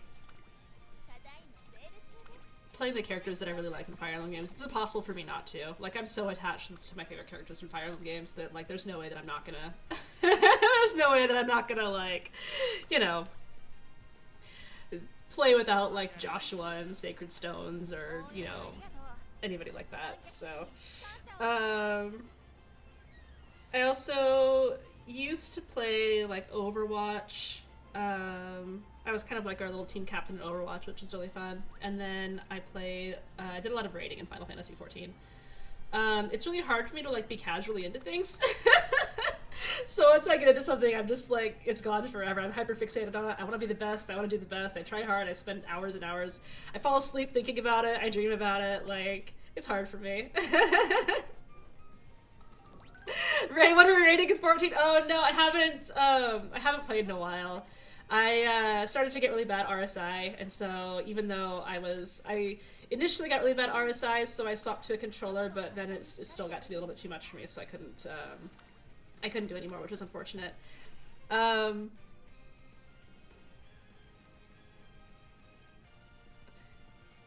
only bought Birthright when I played Conquest, and I was like, wait, why is this just better?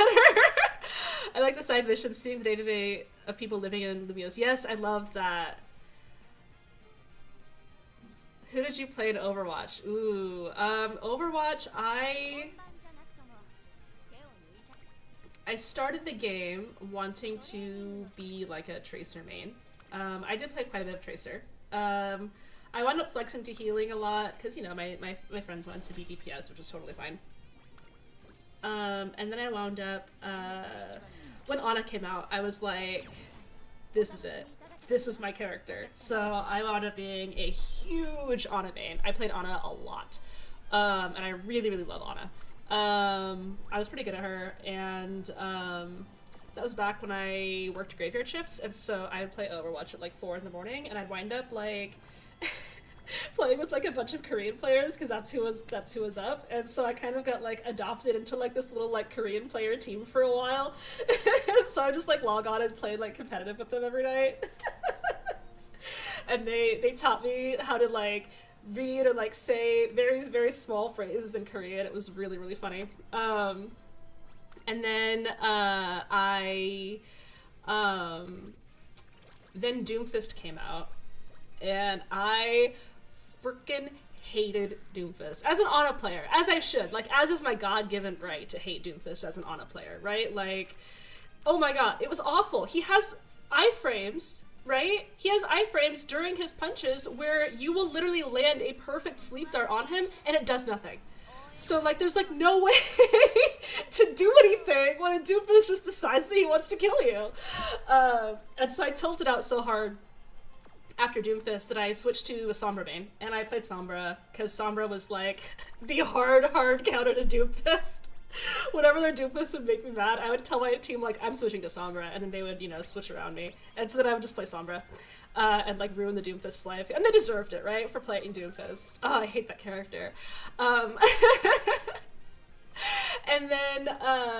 then like Goats came out, and what do you know? Like Sombra is an incredible counter to Goats, and so I made Sombra on the ladder against Goats, and that worked out very nicely for me. But I was still like an Ana main at heart. Like if I could play Ana, I usually flexed to Ana a lot. I didn't hate Goats because I was kind of like an Ana player in general. And because I already knew how to play Sombra. Like, the interesting part when Goats got really big is that you had, like, a lot of people on the ladder who, like, clearly never played Sombra before. And they were just playing her because she was the goats counter, but like you could tell that they were not really that great. Or they like just picked it up for the counter pick. Yeah. Oh, sorry. I'm like, there's so many people in the chat. Oh yeah, Panda dropped some lore. That's how I met him. I met my fiance in Overwatch.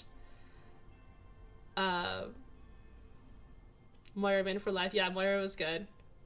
I was also an Ana main. Nice. Lucia Zarya, very good. Ana Genji, yes. Reinhardt and Roadhog. Reinhardt mains were like I soul bonded to Reinhardt mains because I was an Ana main, you know? I quit before Doomfist, yeah. Which PvP stories, yeah. DPS Doom is dead these days. Yeah, I heard he's like a tank now. Something weird. I played Overwatch on Asian servers and I felt like they were much less toxic. Yeah. Winston and Brig, yeah. I was sad because I actually liked Brig, but I know that she was so bad for the game health. You used to raid in 14. I did used to raid in 14. Yeah, I played a lot. I played a lot of different classes in 14. What is a game outside of a genre you don't normally like that you absolutely love? That's hard. Let me pray for Dirt Sparks. Can we pray for Dirt Sparks on this Fuji? Dirt.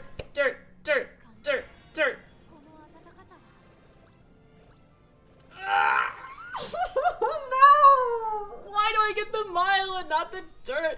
Is dirt be copable, guys? No! Oh, man. Okay.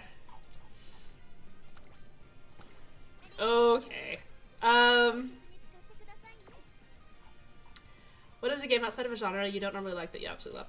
It's hard. I don't know if there's any game genres that I've really been like, I don't like this.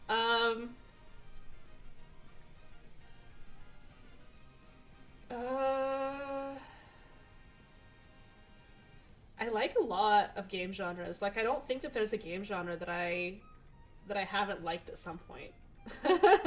Like, I played a lot of PUBG, I played a lot of Apex, I played, Fire Emblem. I love the tactics games, I love the turn-based games, I love, like, Slay the Spire, card-based games, roguelikes, I don't know, maybe like a visual novel? I don't play a lot of visual novels, but look, I'm playing Musume, which is just 20 visual novels stapled on top of one another. At least he got groundwork. Who did your fiance main in Overwatch? He was a Pharah main. Yeah, we were that annoying couple that played Pharah and Mercy sometimes. But I liked playing Ana better, so I wouldn't be Mercy very often. This is bumming me out! Guys, why did I buy so many cupcakes? Have you played any of the Final Fantasy Tactics games? Yeah, I played, I actually just played the remake for the very first time. Because I was always a Fire Emblem girly, right? Like, I never played the Final Fantasy games until 14. And then we went to a concert for Final Fantasy 14, and they played some music and showed clips from Final Fantasy 16. And I was like, whoa, this looks so cool! So then I played 16, and I freaking loved it. Like, 16 was amazing. Only to find that it's very divisive, and like, everybody hates it, but that's fine. I really like 16. And then after that, I tried to play, I think 6 is the game that everybody's like, oh, this is the best game, you have to play it, but like, I feel like that's very, like, nostalgia-coded, because I don't know, I had a hard time getting into it. And then I saw that Tactics was getting a remake, and everybody was like, if you like Fire Emblem, you'll love Tactics, so I played Tactics. And I did like it. I thought Tactics was nice. It was very cute. I liked it a lot. Or the one they just remade was the only one that I played.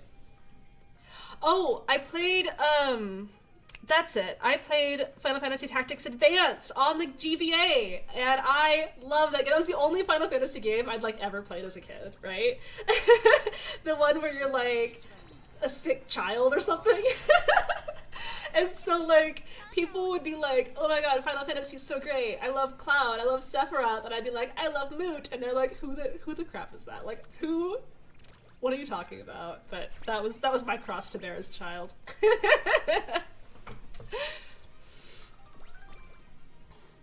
She's a certified gamer.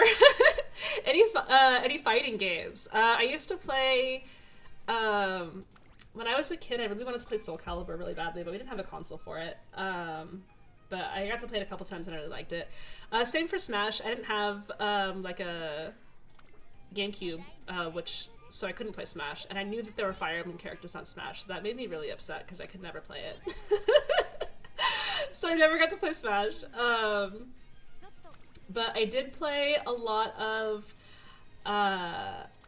there was an old like Naruto PS2 fighting game that I played a lot of because I was a big Naruto fan, and you could be Shino, who is my favorite character in Naruto.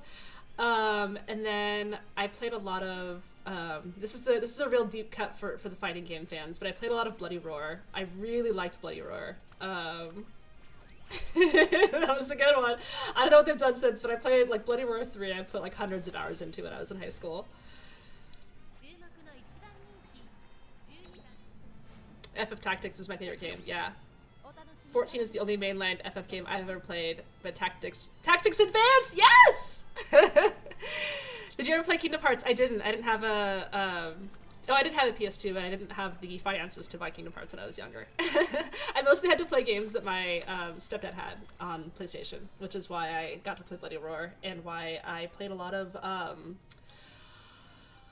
Time Splitters and Red Faction, because he was a big first-person shooters guy, so I played a lot of those when I was younger.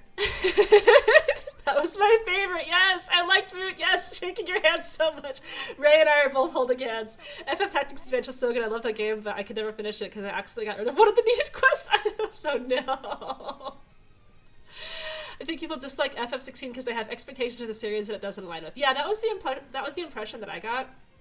Which makes total sense why I didn't bounce off of it, because I didn't have any sort of expectations, because it was my first Final Fantasy game outside of 14.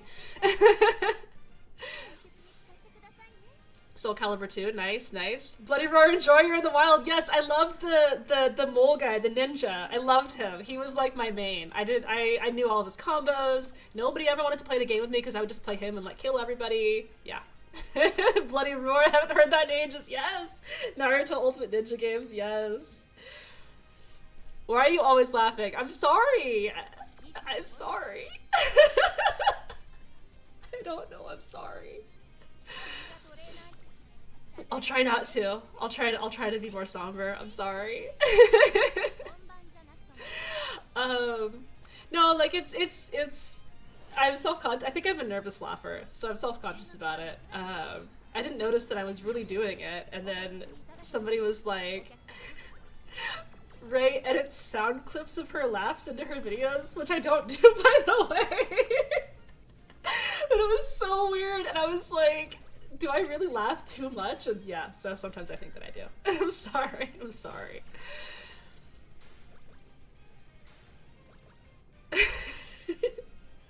Ray's laugh heals my soul. Oh, thank you, Citri. If you had too many mission items, you have to discard one to make room. You can discard ones that you can't get again and break your save, yes. Laugh more. Erase laugh, soundboard, every button a different laugh. I always knew it was edited. We're talking about fighting games. I've got some catching up to do. Yeah, we were just talking about Bloody Roar and oh no! I can't drop the Teo show. Yeah, because I can't pick up the Dirt Derby in senior year. I shouldn't have checked. Teo show is like 80 stats. There's no way I can drop it.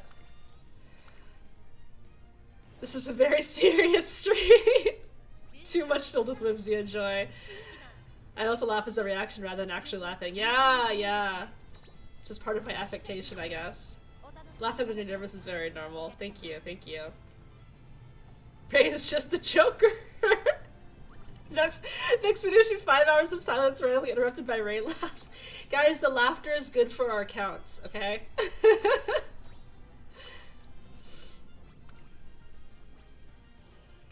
Give me a 10! Hey, she did! Nice. I used to nervous laugh too, but then it got taken out of me by a colleague and supervisor. Oh, I bet. I bet.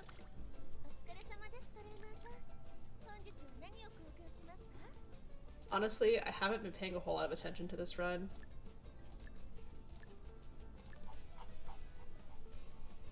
Unfortunate. I didn't get Dirt A.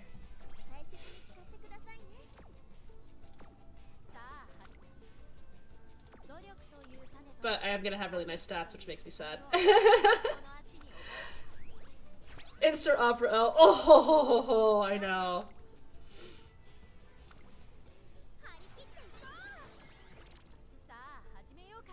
I can't say I've played Bloody Roar, but I did play Soul Calibur, Tekken, Guilty Gear, BlazBlue, Dragon Ball FighterZ, etc. Nice. We haven't gotten any... Yeah, we haven't gotten any whistles. Unfortunate. We're gonna go way over Stam. Not that it matters. Deeply unfortunate.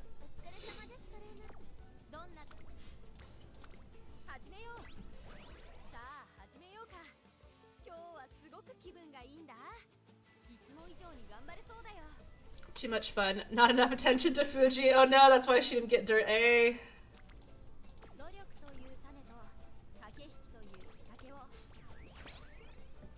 Should I just megaphone this one?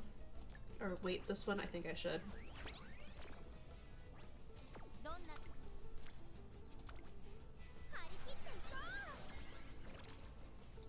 Are there any movies coming out that you're interested in seeing?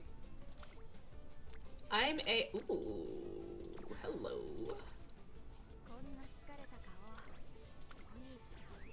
Is there a power?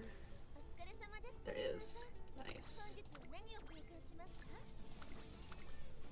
Alright, who's ready for this big power click?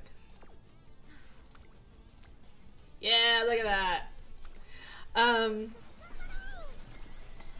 Movies coming out. Yeah, so I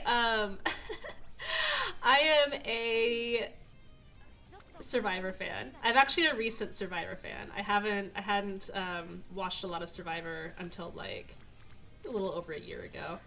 And I got really into Survivor, the show, like the 20-year-old show. And I watched a bunch of the older seasons in this last year to like just spend my time. And there's like a show that like kind of spoofs Survivor, or a movie that kind of spoofs Survivor called Send Help, and I haven't seen it because I don't really go to movie theaters anymore, so me and my friend are just waiting for it to come to streaming because I got them all addicted to Survivor, and so now we want to watch it. I really love like horror comedy. I like horror in general. We just finished watching The Bone Temple 28 years later.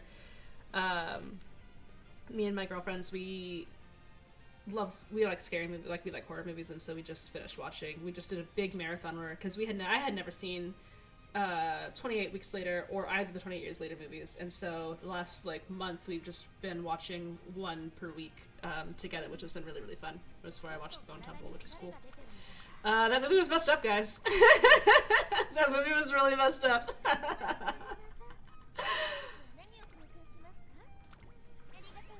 For viewers that just came in, Ray is trying to make Twitch partner, so it would be awesome if you could also watch on Twitch or have it open in the background. Thank you so much, Pockets. That is true. Thank you, Pockets. That's really, really kind of you. Thank you, guys. Thank you. It really does help, so I appreciate it a lot. Thank you. It looks like a good Ralph Fiennes movie. Oh my god, he was so good in it. Like, he was in... Oh my god. Like, chills. He was so good. Locked in, you got delicious power. You're right, I just have to lock in. I'm so excited for the Last Airbender film later this year. I've been dodging spoilers on Twitter. Ooh, yeah, that'll be fun.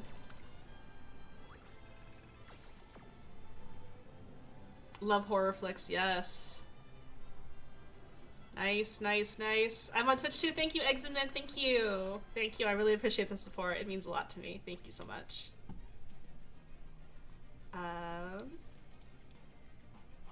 Oh, people are already pinging me for Fuji birthday fan arts.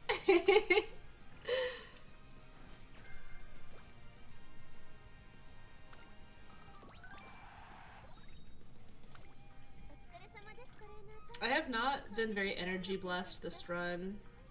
I've kind of been like stretching it out really far, but we're kind of... Well, this is a rest turn. Nobody's on anything.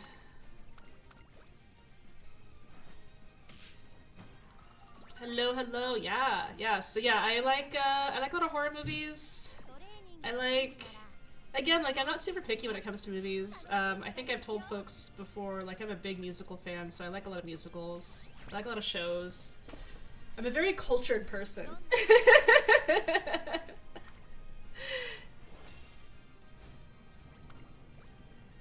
There, now I have Twitch on in the background. Thank you! Thank you! That helps me so much. Thank you. I really appreciate it.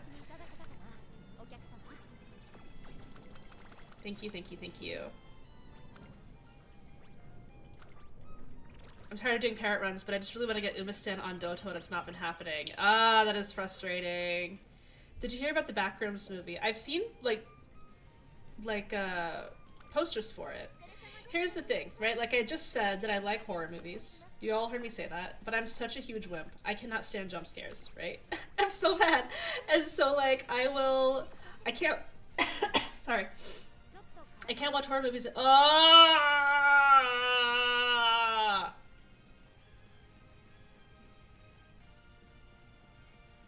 Do I need this?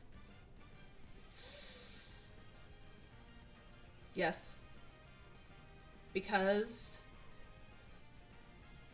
No, this is a 30 stat epithet.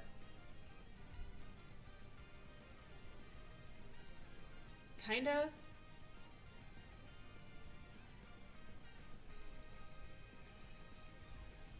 Wait! This is the Queen Elizabeth turn. This is not gonna be my ace anyway, because I didn't get dirt. I didn't get dirt. So this is not gonna be my ace. So I can't run this anyway. So it doesn't matter. Which means that I run... Oh, I'm so glad I caught this. I'm trying to do a completionist achievement for Fuji, and this turn is one of the more annoying turns for it. Because I run JBC Sprint here, or the Miyaka Stakes, or the Musashino Stakes. And that will help me in my completionist title farming.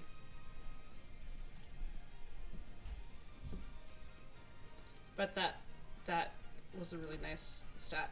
It was a really nice stat, which makes me sad. We'll run this one.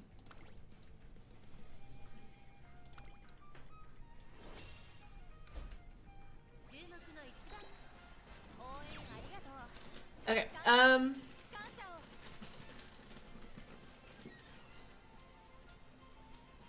do you like costume dramas? Yeah, they're okay. I like them just fine. I'm talking about horror movies. Jump scares, like cheap scary. Jump scares are cheap horror. I love horror because I'm a wimp. I always know at least I'll feel something. Watching horror movies to feel something, that's a mood. I hate jump scares and detest horror for that reason, but my favorite movie is John Carpenter's The Thing. It has no jump scares. Some jump scares can be done well, it's just hard to do. Yes, I agree. I love horror movies, but I hate actually being scared, yeah. So like, I can't watch horror movies in theaters, but I watch them, you know, with my friends a lot, and I really love them.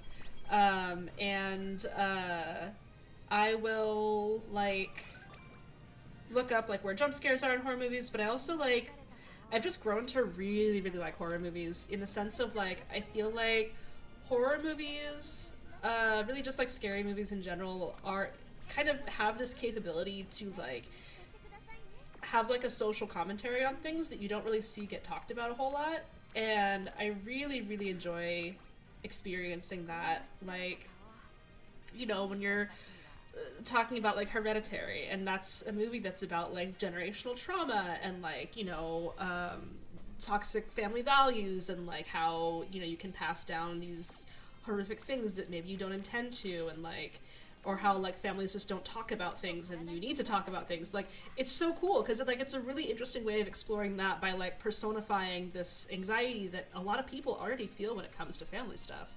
And there's, like, tons of ways that you can have movies, you know, interpret movies like that.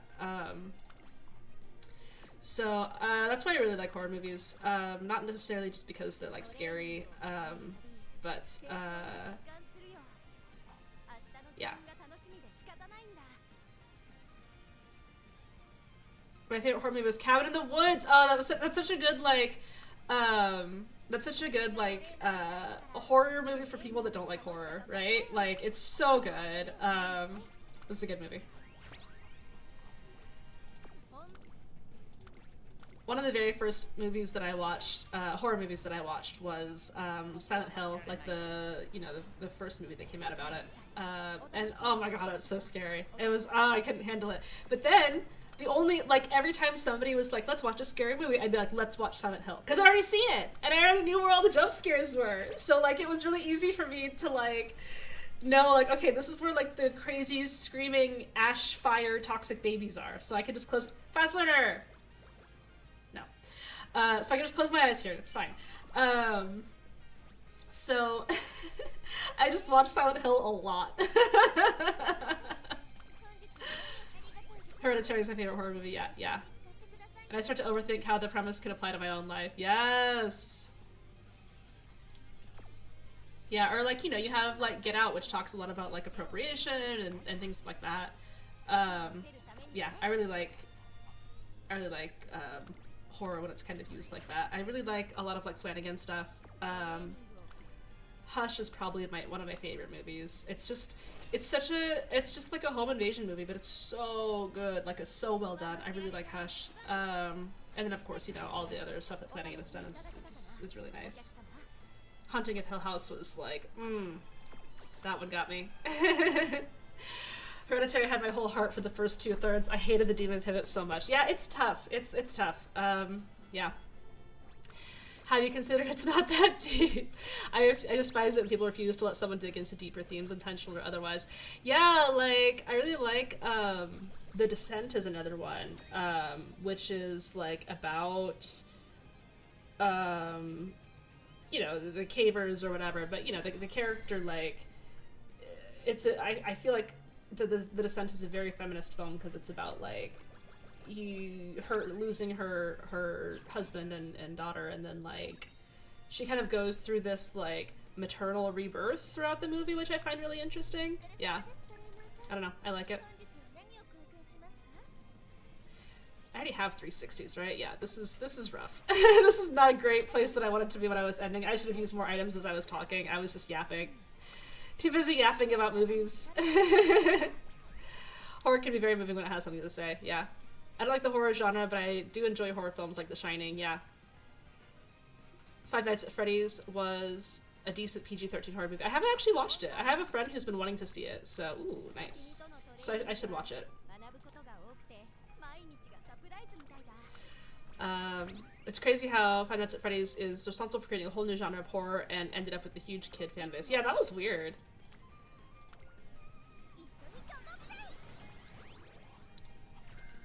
The whole Five Nights at Freddy's craze, I never quite got.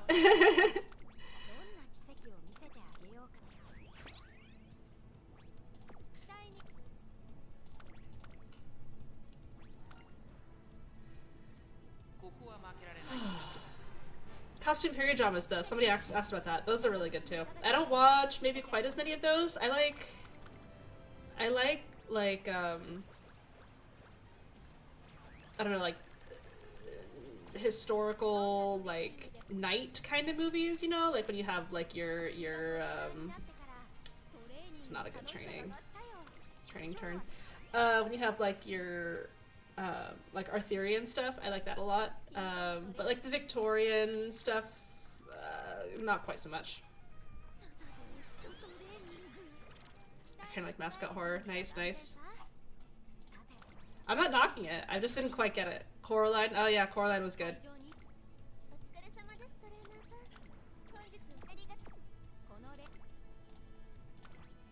It's probably because kids like to watch their favorite YouTubers play horror games like Five Nights, and then they really got into the characters. Yeah, yeah.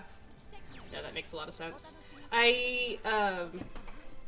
Sometimes I watch YouTube playthroughs on videos that I'm too scared to play by myself.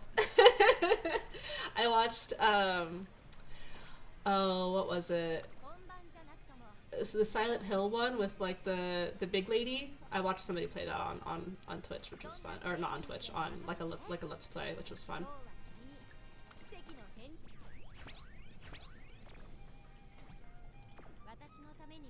My favorite movie is The Giver. I haven't seen it.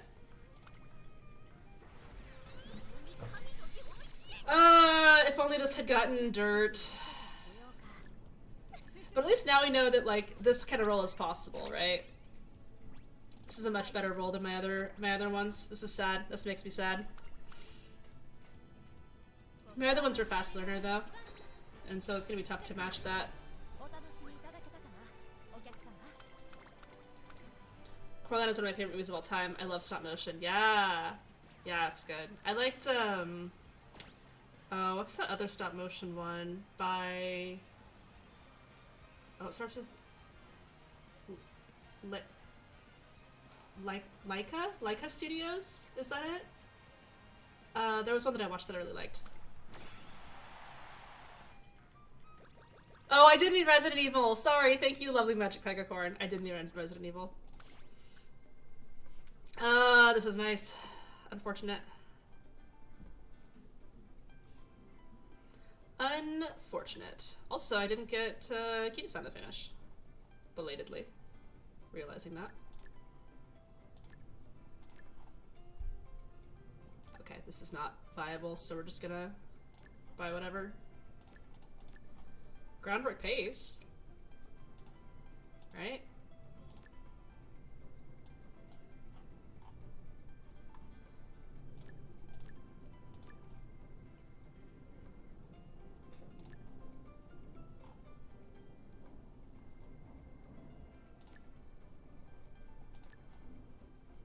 It's probably good, right? I guess we could pick up tempo, but I think this is fine.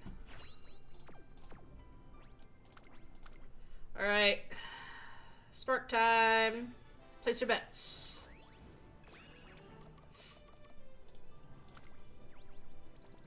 One star stamina and the late surge of spark that I accidentally inherited. Great. Fantastic. Fantastic. Look at that. What a run. I should have quit while I was at the first inspo when I didn't get dirt. I don't know, do you guys think that I should keep trying to run this Nishino Flower Parent that's a late Surger Spark? Because that broke my... If this was dirt, I would have gotten dirt here. That would have been nice. But it's not like he just unfinished either, so...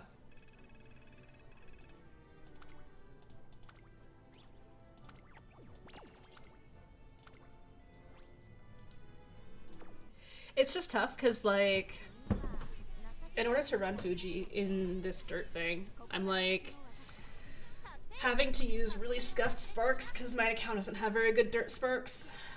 And I'm also having to use a very scuffed deck because there's not a lot of pace chaser accelerations on these maps.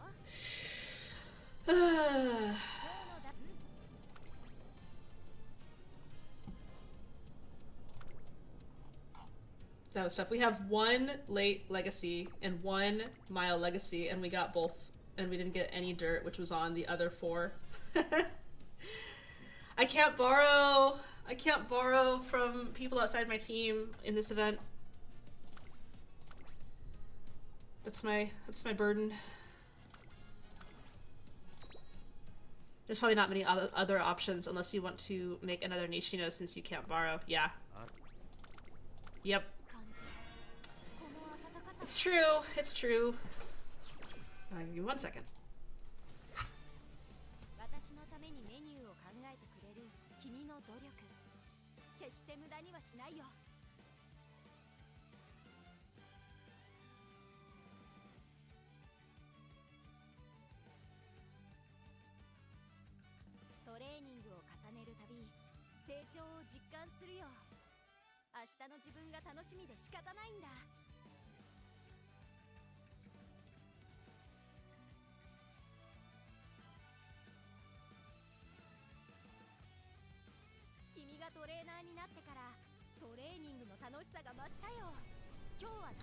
One more run with this flower. Yeah. Not borrowing outside of your team for dirt sounds rough. It is rough. It is. And like, I think this is the reason why a lot of the coaches didn't run a lot of Umas that required dirt sparks. I think this rule kind of made it really hard for coaches to balance coaching their team with making viable Umas for the dirt, so which is probably why we saw a lot of Ogre and Digiton.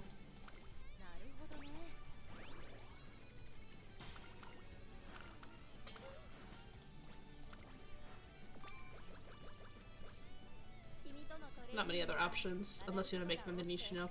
Yeah. I have an Ishino that it... Man, these are not not good. I have another flower, but she's a 1-star guts, and she used a 1-star guts parent. So, in part, I used that Nishino. I'm using that Nishino right now because, like, my Dirt Sparks on my account have really bad blues. I think you've won just by running Fuji. Thank you, thank you. Oh my god, what is wrong with this?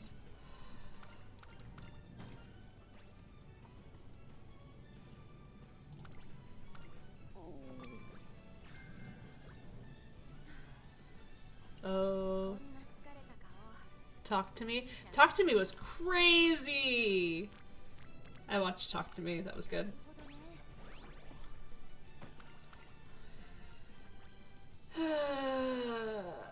Just take the stuff here. Yep.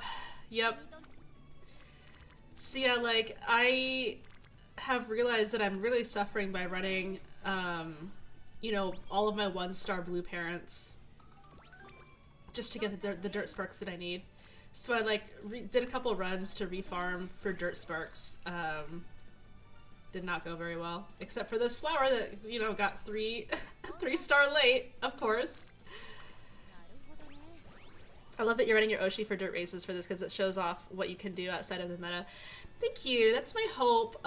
It's... No! Come on! Oh my god. No.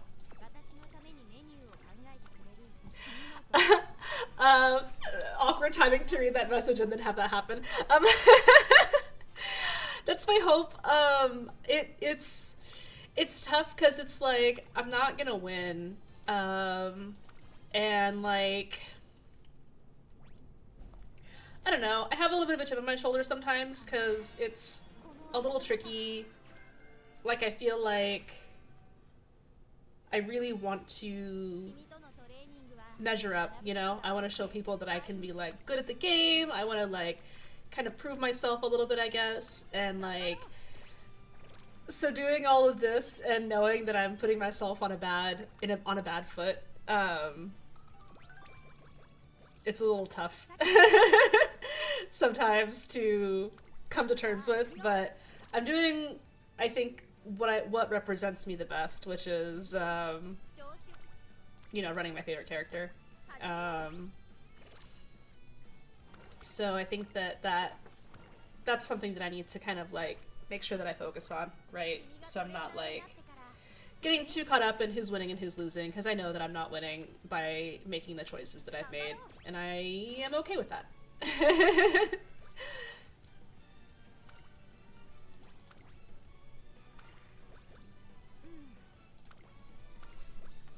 Nice, well rested.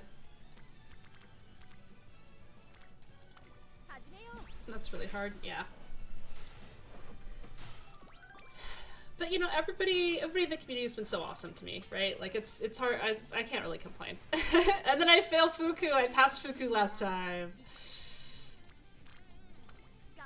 I think what you're doing brings a lot of people with good vibes to your community. Oh, thank you. Yeah, that's my hope. That's my hope. That's really what I'm after, is that I want people to have fun and just enjoy the game that they like, you know? That means a lot to me.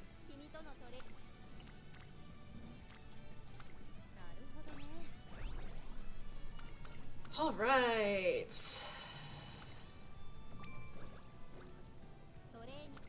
Let's... sorry if there's any background noise here. There's a little bit of a mechanical thing in the background. It'll be over soon. It's important to teach people that they should play this game for fun first, otherwise they will burn out, or worse, dig into their wallet. Yeah, absolutely.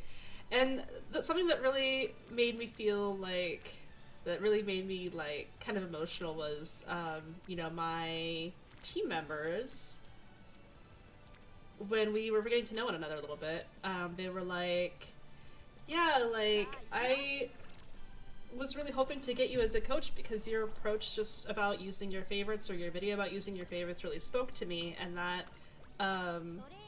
made me really, really hope that we would be paired together. and they're really happy to be paired with me. And that, like, that meant a lot to me. It really did. So it was nice to see.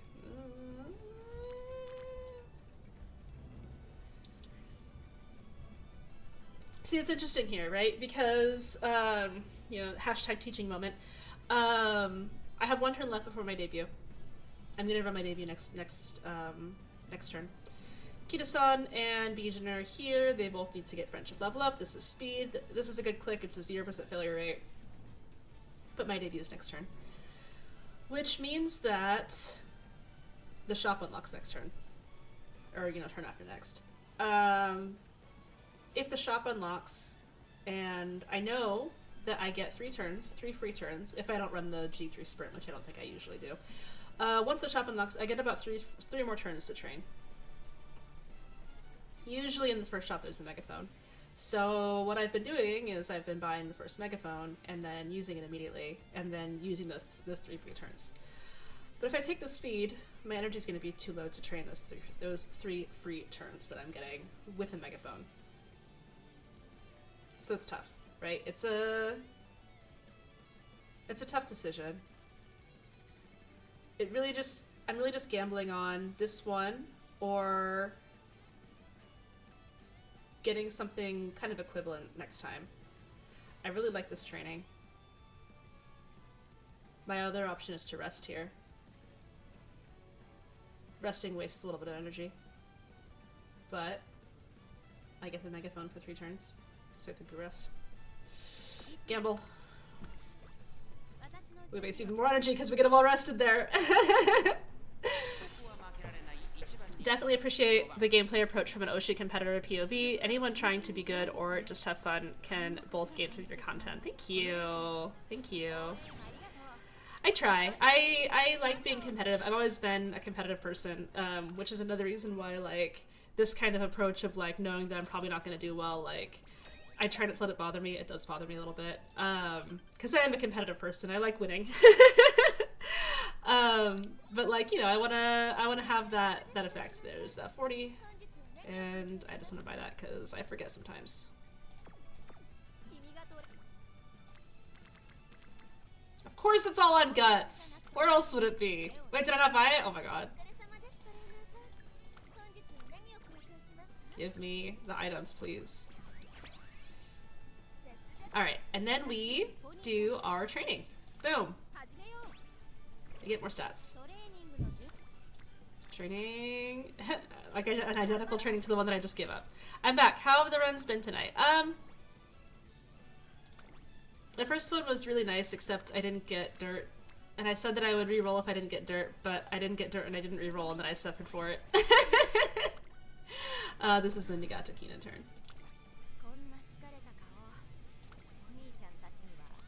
Are the adjustments here? The adjustments that I made? Yeah, okay, cool. Wait, where's my... What? Where's my junior year?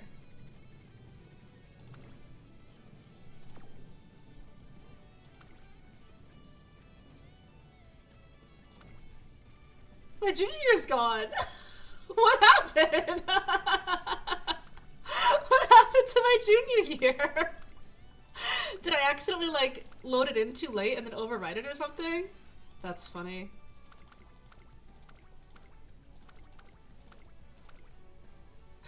Okay, sure. You take the rival racer. Take pride in being committed to running an UMA or a strat that is not always meta. Yeah. Ugh. Why would you do this to me, Fuji?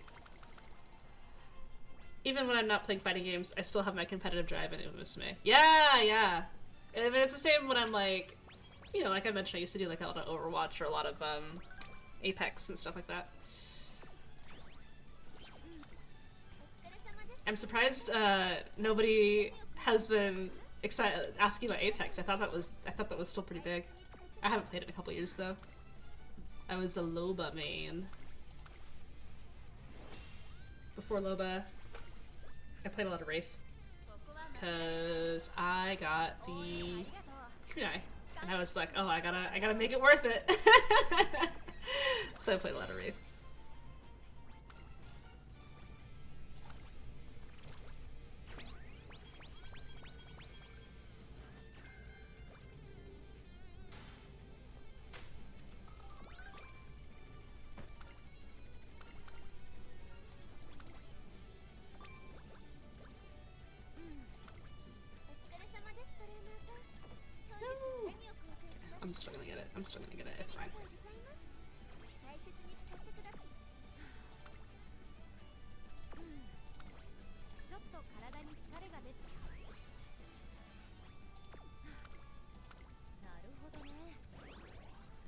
Naruhodo ne.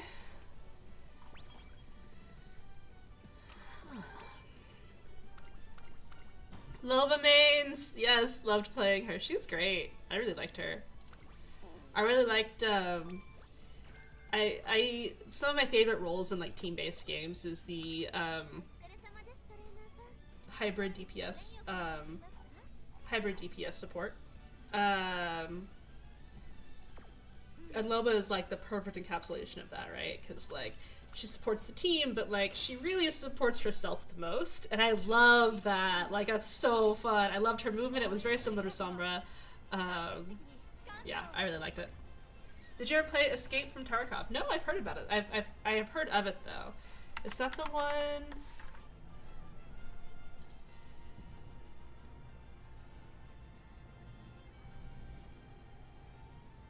Extraction shooter. Interesting. You know, I don't actually think that I've played very many extraction shooters. And my friends got kind of into Arc Raiders last year. I can't say I'm into competitive shooters, but I have a brother who likes to play Counter-Strike. For me, I'm okay with co-op shooters like Helldivers and Space Marine. Helldivers is fun. I liked Helldivers.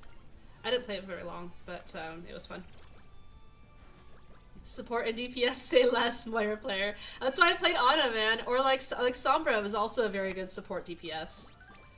I really like the concept of like creating openings for my team and then also capitalizing on those openings myself. I did a lot of Cloak and Dagger on Marvel Rivals, but I played Cloak and Dagger I think a little bit differently than a lot of other people played in like my elo, where I was actually like a very aggressive, like I feel like the best way to play Cloak and Dagger is to like you know, use every second, right? Like if you're not healing, you should be like pushing up and finishing people off, or like, you know, because you have the ability to like follow people vertically or, you know, do stuff like that. So I played very aggressively on Cloak and Dagger, and I think that it was very successful, so. But I haven't played in a while. I think the last hero that I remember being released was... I mean, I remember Gambit being released, but I didn't reinstall for Gambit. Oh, it was the big lady, Tank Lady, but I didn't play it. We're all on high guard. Love playing Rocket and Rivals, but a DPS. Yeah, Rocket was fun. I liked Rocket.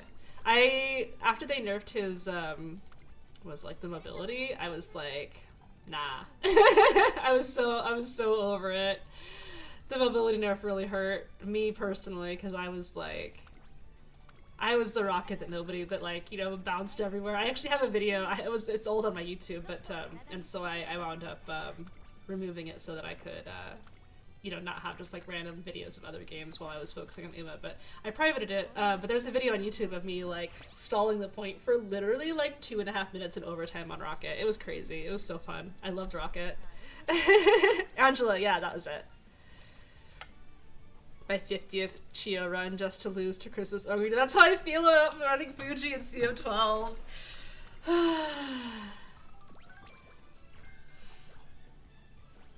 This is why everyone was talking about fighting games. When I first joined the Discord server, I see. Takes gloves off, fine, I'll do it myself. Yeah, like all my sleeps on Ana. I was so good at sleeping people on Ana, man. I still have the goated clip of the Tracer who runs up to pulse bomb me, but then I sleep her and then she pulse bombs herself because I run away. Oh my god. There's no greater gameplay clip that I will ever make than that one.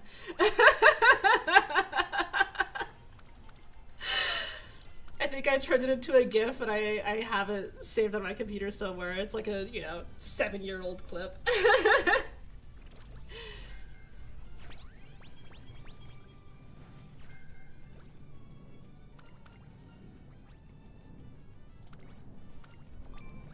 Nasty Sleeps is peak Overwatch. It really is. It really is. Oh man, my shop is too good. This sucks. We get to 40? And then, oh no, we have to get the Good Luck Charm. And then the 40, and then we get both carrots next turn. Yeah. Okay. We're actually going to be a little bit sad here, I think, but that is the price that we pay for excellence, Fuji. I'll be back. Okay, I'll see ya.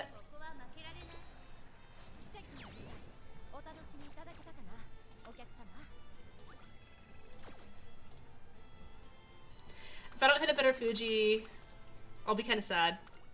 I'll just use the. I'm probably gonna use the one I used last week, because the one I used last week was, you know, Dirt S and Fast Learner, so it was nice.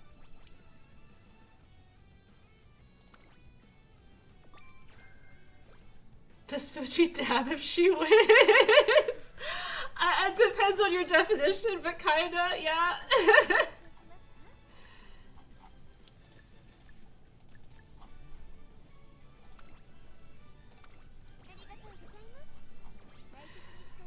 I feel for Oguri Oshi players, they get a good pick, but they're gonna catch heck for a while. Yeah. Yeah. It's tough because, like, you can't be like, I got a 90% win rate this CM with my favorite character, and then people are gonna be like, your favorite character is Oguri, so it doesn't count. And that kind of feels bad. Like, you want people's victories to count. Like, I don't know. It's tough. Am I crazy if I made a Falco for Tokyo 2400 with medium S? I do not know if the Falco I got is copable. No, I think that's great. Falco is totally viable because 2400 is it's a really nice what is it, a red shift and angling map? Fronts are eating good on that map. In the Oguri hellhole, that was the dirt races for the coaches. Your truly soulful Fuji was the people's champion. And then she got kidnapped, which is very true to form as a people's champion to get kidnapped. She refuses to accept that she does indeed dab. Ah, she does though. She does though. Fast learner, fast learner, fast learner! No.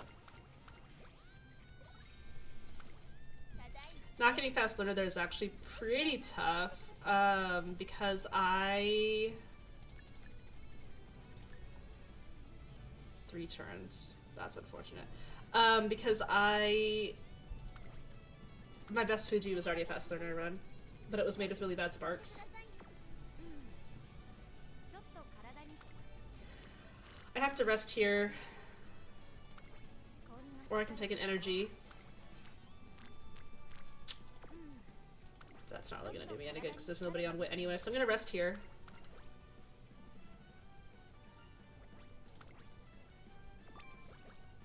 And then we race.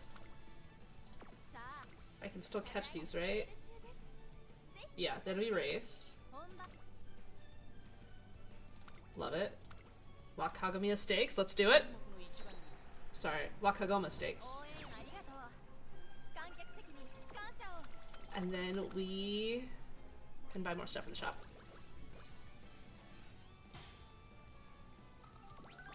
Shop's so good we're not training.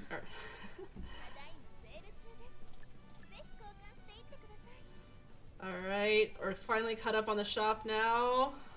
Kinda.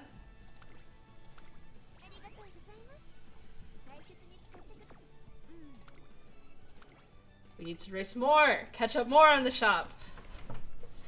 Hey Ray, I might have stolen your Ballroom Fuji pole like last week. I just got off in my Nishino flower poles, along with flower and New Year opera inside of 50 poles. I think I'm sorry, kinda, who knows. Congrats on your good pole luck. That's nice. I'm happy for you. Yeah, I got pretty rough on the Nishino flower banner too. It was like 139. I didn't do it on stream because I was not really planning to pull for her. It just kind of happened. I was really frustrated from doing parent runs on Bourbon, and I was like, I saw that, like, you know, she would be allowed in the trainer training event, but, you know, we can't borrow, so I had to, like, get one and make one. It was a whole thing. And then I just went, and then I got, you know, went way too far in and got the, oh, what's that, where you have to justify it because you already went that far? Yeah, that thing. What is the most races in a row you've done? I do 5 at the end of Classic and Senior. I got really mad at Summer Maru for losing a race once, and I did 27 races in a row on her. Which, you know, looking back is very inhumane, and I'm very sorry, Summer Mario. Sunk cost fallacy, thank you. I always forget that one for some reason. Yeah. I'm a monster. Okay, we're finally caught up on the shop now. That's mean. I know, I'm sorry, Summer Mario. If you can hear me, I'm so sorry I put you through that.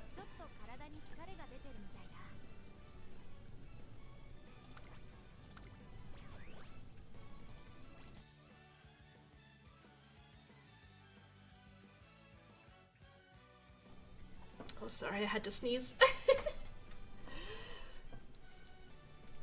Poor Smaru, I know, I know. I feel a little bad. Even now I feel bad. Oh, we did get this other megaphone, huh? How dare you do that to my Oshi, I'm sorry! And then when I'm doing the completionist title on Fuji, and then I also ran about 24 races on Fuji in a row. Because I'm a monster, I guess.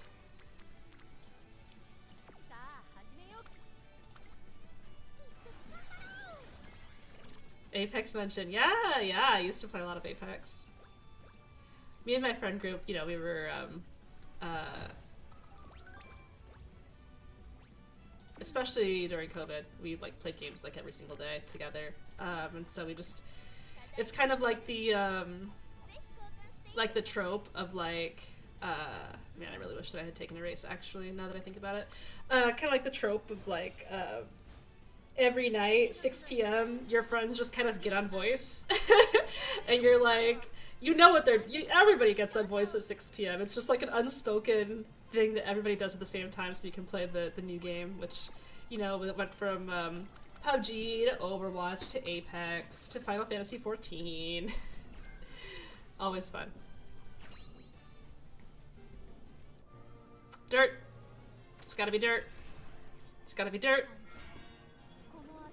Dirt? Nope. Have you ever tried a run where Marzensky has A aptitude in everything and you go for epithet farm? Not Marzensky, but I do Fuji runs like that. BT Dub, Ray, how has coaching been for you? I've heard it from the POV of people being coached, but I'm curious what you think. Yeah, so I opened coaching at the beginning of the CM12 cycle, and it's been really, really rewarding. Like, I think that one of my strengths in general is that I am pretty easy to get along with. I'm a pretty personable person. And so I really like just getting to know people, right? Like when I, you know, some of my former jobs, I had, like I worked like a customer service job where I got to know people in like 5-minute increments. And then I worked like another job where I kind of would get to know people over a couple hours, you know, while I'm like doing something. And then like, it made me, I don't know, I've always really liked kind of getting to know people on a one-on-one basis, in like short bursts. And I feel like I'm pretty good at that. And coaching has kind of been a way for me to, explore that some more in my kind of new professional life. And it's been really fun. It's been really great to get to know people. It's been really great to talk to people. It's been really great to help people out. Like, I was really, really, really, really anxious when I started doing it. I thought that I don't know. I have a lot of imposter syndrome, and I was really worried that, I don't know, like people would be like, I didn't get my money's worth or something. But like, I've now gotten like multiple people the highest role they've ever gotten on their account, in just like one run, you know, working together. And that is such a good feeling. It's such like a, I don't know, like, it's really great. And then like talking to people, and like, cause I want to review things with folks too, so at the end of the sessions, you know, I'm like, you know, if you have any feedback or if you have any comments, you know, please, I would love to hear it, because I obviously want to improve, you know, I want to do better. And a lot of people, like, it's really interesting hearing what folks have to say. Like, there's been some feedback, like, a lot of this was stuff I already knew, but like I really needed to have like external validation for it, which I think is really valid. And it's something that we don't have a lot of in the community, I think, like the ability to really like go in on like a specific individual's like set of circumstances that would make them, you know, make different choices. And then, like, I've also gotten feedback where it was like, you know, this is, I didn't think about things like this before, this is really interesting, or like, I didn't even know that this was a thing, and it's, it was really, really fun, and it's been great. So I'm sorry, this is a really long-winded answer, but coaching has been a really fun experience. I think I did overload myself a little bit, because I didn't realize it was going to be an in-demand service. So I definitely went a little bit overboard in my initial schedulings and stuff, but I do want to keep doing it. I do want to open... I want to go into the CM13 cycle with more of an idea of like what I'm doing. So I can like open slots, you know, do like a slot-based system, and then like be a little bit more upfront about the time it's going to take to do things and the cost of doing those things and stuff like that. But everything's been great. It's been a really, really, really good experience. Pockets with the layup. Yeah, that was a layup. Pretty good shill. Yes, yes. It'd be funny if you did some guts build Fujis. That would be pretty cool, I think. I remember you sounded so guilty about our luck with my session, but genuinely the process is what I was looking for more than anything. Yeah, I remember. I felt really bad because I was like, earlier that day I had gotten somebody like the highest roll in their account, and I just felt so bad that we did get pretty unlucky. But I'm really glad that you're still so positive about it, and hopefully, you know, we can kind of snowball that into doing better in the future for sure.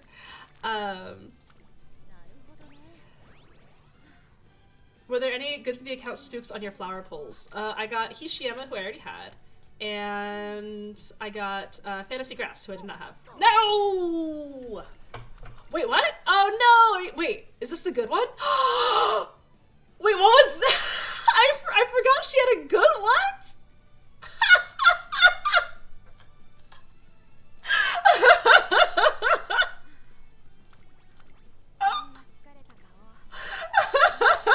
I forgot there was a good one. I thought, oh my god.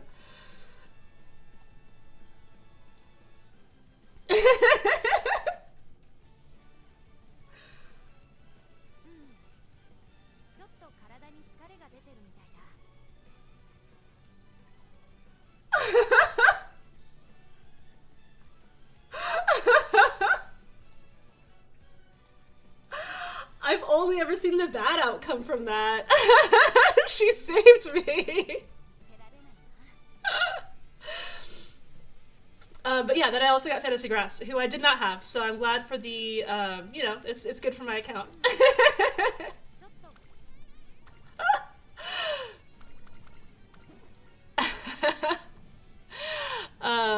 Dan, coaching sounds hella worth. The slots will probably fill up quickly. I hope so.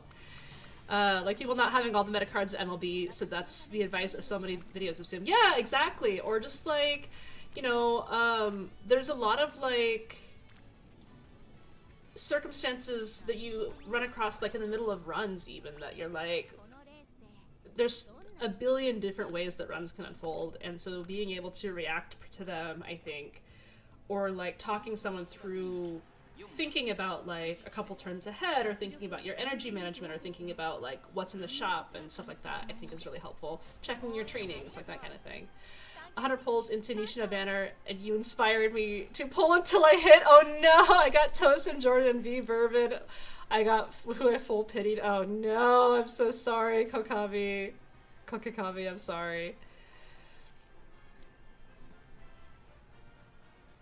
She has to be in your deck, so it was a spook. Yeah, no, she just spooked me. Her card wasn't even equipped.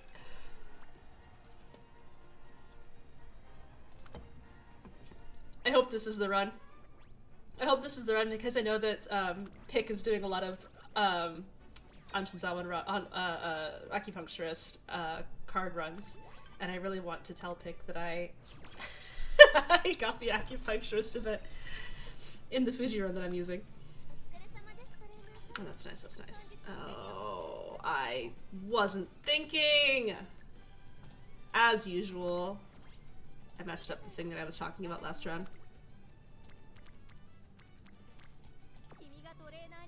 Well, it's not great training, so I guess we're fine. I'm bad at managing priorities IRL, so track placer is hell for me. Yeah.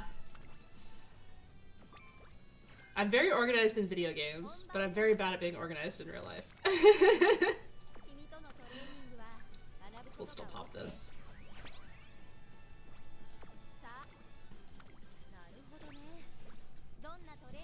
Early acupuncturist, charm chakra is always appreciated. Yeah, for sure.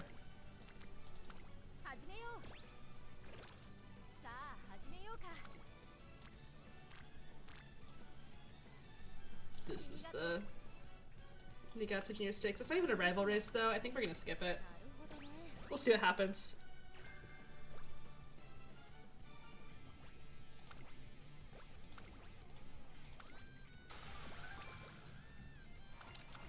Tempted to pull for Nishino Flowers since 1, she's a menace, 2, the smallest Uma to go with the biggest Uma. I'm waiting for the next Uma banner, and also I need to pull more cards. It's tough. She's pretty cute. I was actually surprised by how much I was like, actually she's really cute. I'm not usually the kind of person that like gets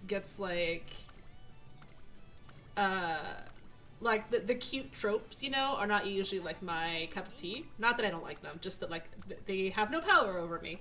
I can just be like, that's cute, and then move on. But Flower is very, very cute. I will admit that. So, and I like how little she, I like how small she is when she's running like next to Akabono or something. Very funny. What's the next support card you're pulling for? I also wanted to say your pull plan video is very helpful. Thank you, thank you. The next card I'm pulling for, I will probably cave and pull for Summer Mario. I don't want to, but I know myself. I know that I'm probably gonna wind up doing it. So yeah. Ooh. As an end closer player, I'm not pulling on Nishino, but instead Cheerleader King Halo. Yeah. Yeah, the cheerleader cards are gonna be exciting. My fiance, his Oshi is Nice Nature. And so, he will be pulling on the Nice Nature banner. And I'm wondering maybe if I could just do the stream setup and then he could pull on stream on his account. I think that might be really fun. But, I don't know. I don't know if, like, people would not like that if it was like, Ray went live and then they checked and it was just, like, my fiance instead. I mean, like, I would be there, right? Like, we would be chatting about it, but, I don't know. He's very excited though. He definitely has enough to pity if we have to, but hopefully it won't come to that. Hopefully I sucked up all the bad Uma luck. My Uma luck is so bad. I play Pace and End, so I'm really going broke this month. I know! It's a rough month for, especially for Oshi players, but absolutely for Pace lovers, End lovers. It's all bad.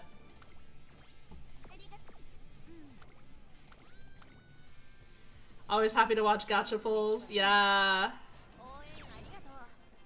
Good, good. Okay, we'll do it. We'll do it. That would be really fun. Okay, alright. I'll see if he's up for it. He might be shy.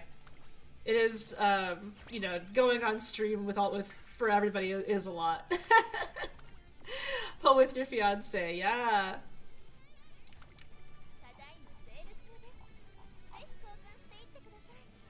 Unfortunate.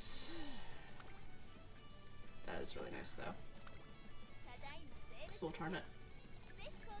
And then we'll do this.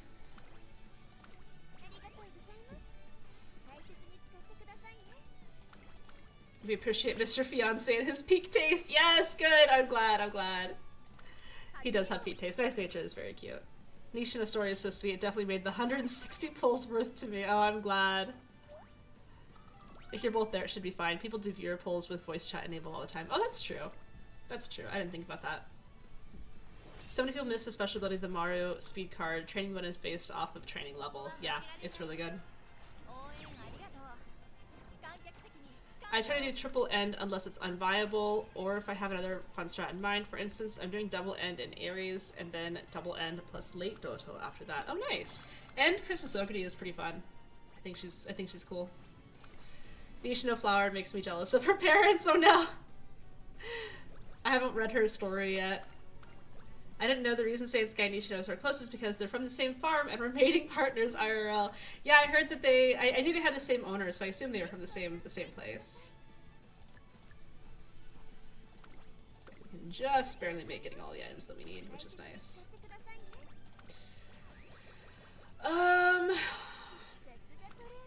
Do I want to use one of my energies here? It's like a 40% chance of getting a mood down. Yeah. Well, no, let's risk it. She's the sweetest. She wants to make her parents proud. Yeah. Nice Nature is my home screen Oshi. Not pulling on Cheer, Nice Nature, and Cheer King Halo is gonna hurt. Oh, that's painful. I'm sorry. Cheer Nature having no stopping me is a good enough reason to pull her other than being wife material. Yeah, Cheer Nature is gonna be really nice. IRL, Nishido Horse had a lot of partners, which is very normal for horse breeding, yeah. The owner of Sand Sky loved him so much they wanted to continue the bloodline even though it wasn't good. That makes me sad! Oh, I really like Sand Sky.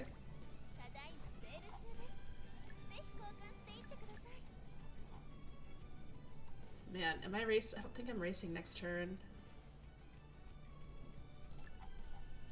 Drop carrots for the cleat hammer. What is with these early shops being really good? Can't race next turn. Of course, it's the. I could race next turn. I'm not a coward.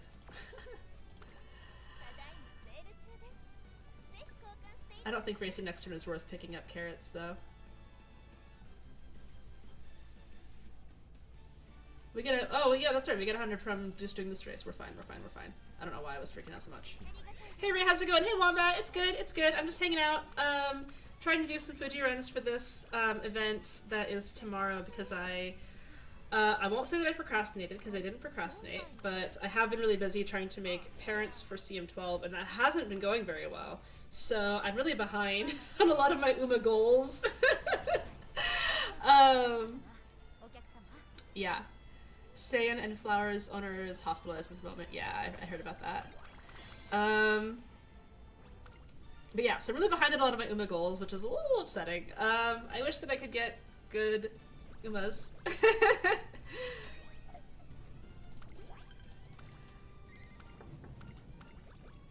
I am really excited for the video I'm doing tomorrow.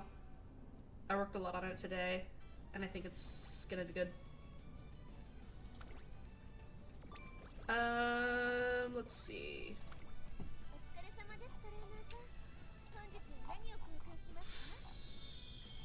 20 is not that great. We'll take these. Carrots, we have already used 2 carrots. So we're kind of, I don't know what happened to my agenda here. Alright. We're a little bit... Ooh, we could actually use those carrots though. I think we're gonna rest here. This is the best training we could take. Not a great training. We have the energy to do it. I would rather it be on speed or wit, and then we can do some energy management here. I'm gonna get 20 energy in early March.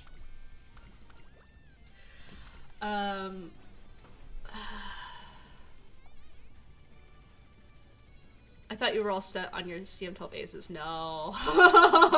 No, I'm still behind. I'm trying to make Bourbon parent for my Saiyan Sky ace. I have a Saiyan Sky ace. Like, I have aces I could enter, but I'm not very happy with them. I want them to be better. And in order to be better, I'm trying to do better parent runs, but it's not going well. It's not going well! So I'm a little sad. Oh, this is painful. Alright, well... we do this, we do the race, we get the carrots. It's not worth megaphoning here because I'm not gonna be able to, I might not train in late February. Yeah, like I have workable aces, but I'm not happy with them. I would like them to be better.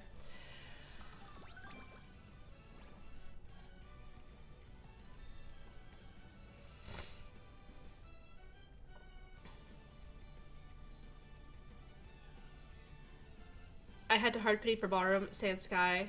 Yeah, you can put your costume on her this CM, exactly! It's so good, it's so good. Parents for CM12 still? Ma'am, it's next week. It's not next week! It's 12 days. It's not next week. Right? It's not till the 26th. It's not April it's the 26th, right? No, don't tell me this. Did I just completely misread the calendar? No, no, no, don't tell me this. Don't tell me this. Have I been wrong this whole time? Registration, oh, that's bad. That's bad. Okay, well, thanks. Thanks for that. Thanks for that.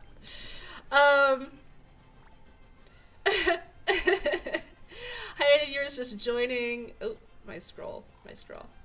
Hi, any viewers just joining. Ray is trying. Ah, why is the scroll? Ray is trying to make Twitch partner, so it'd be amazing if you can watch on Twitch as well. Thank you, Pockets. Thank you.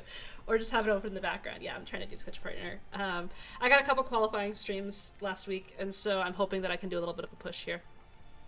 If you have Amazon Prime, you can get Amazon Prime for free. You can use that to support Ray. Thank you, thank you. The Snowgurry I saw was a monster. I know, I built like an amazing Christmas Snowgurry, and I'm probably not even going to use her, which is a little sad. Registration starts on the 20th, the 22nd, round 1.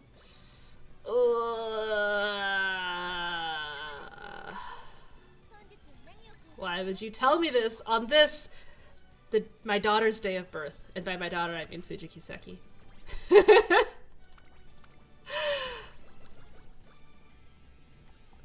Speaking of Vermin, I was doing a TT run for her, and I sparked 3-star stam, 2-star turf, lots of white sparks that are good for CM12, so that's nice. Yep, I'm not jealous at all, it's fine.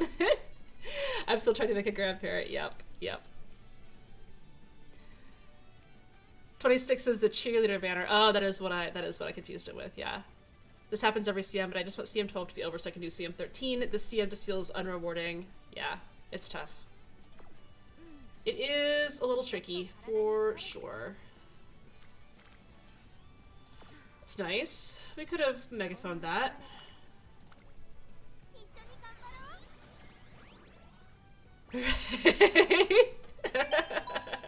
She's gonna make me an offer I can't refuse.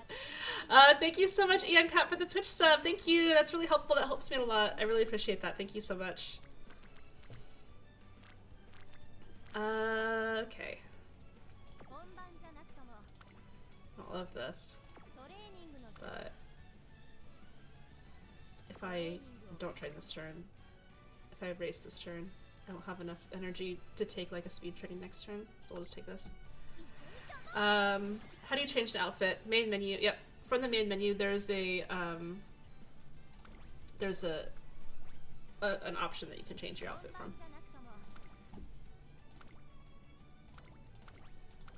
I'm so happy that we have another CM where the final corner is right where the last spurt begins. Yeah, it's been a minute. What time is the trainer event? It should be at 6 p.m. PST tomorrow, which is about 21 hours from now. So I'm a little bit late. I'm a little bit last minute cramming.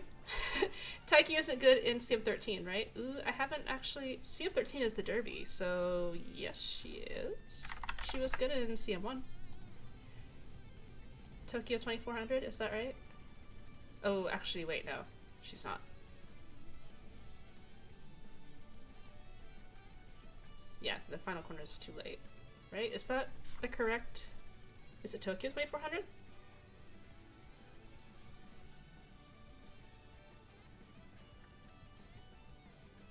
Sorry, I don't have like a... I don't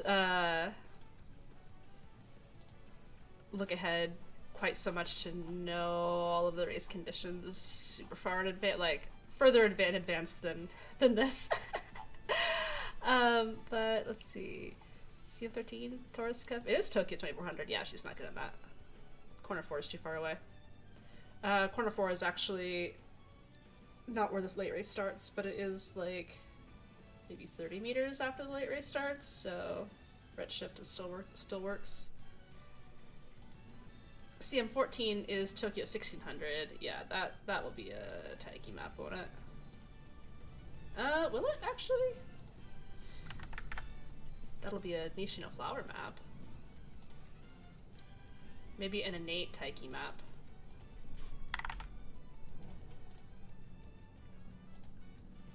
Yeah, innate Taiki map on CM14.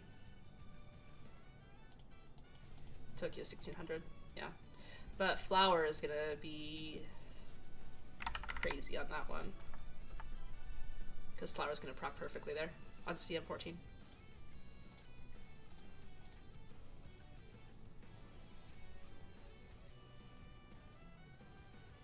Good luck to you tomorrow. Thank you, thank you. Gotta head to bed. Thank you for the stream. Thank you, thank you. May you get good dirt sparks. We're hoping, we're hoping. I gotta head off for work now. See you all. See you, Pockets. Thank you, thank you. Don't forget to watch on Twitch too. Thank you, Pockets. All right, dirt, dirt, dirt, dirt, dirt, dirt, dirt, dirt, dirt, dirt, dirt, dirt, dirt, dirt, dirt, dirt, dirt, dirt, dirt. No!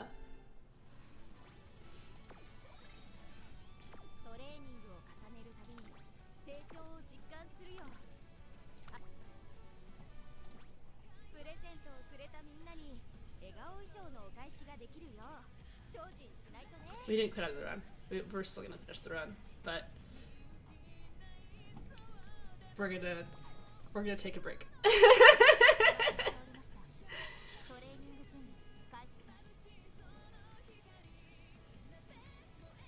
Can you imagine playing this when the calendar is cut up and you have no idea what future CM is gonna be? That is gonna be tough, yeah. Can't have both Saiyan and Nishino ult on a single ace, yeah. I mean, like, you know, you run triple front, and then you can put Saiyan and Nishino ult on a single ace. I'm fishing for medium S while you fish for dirt, yeah. You can get it on the second inspo. Yeah, yeah. I'll keep playing. Later, I think. I don't wanna do the whole rest of the run on stream because I've already been streaming for about 3 hours now. So I'm gonna chill out, do some more chatting, do some transfers, despair about my lack of bourbon play, my terrible bourbon runs. I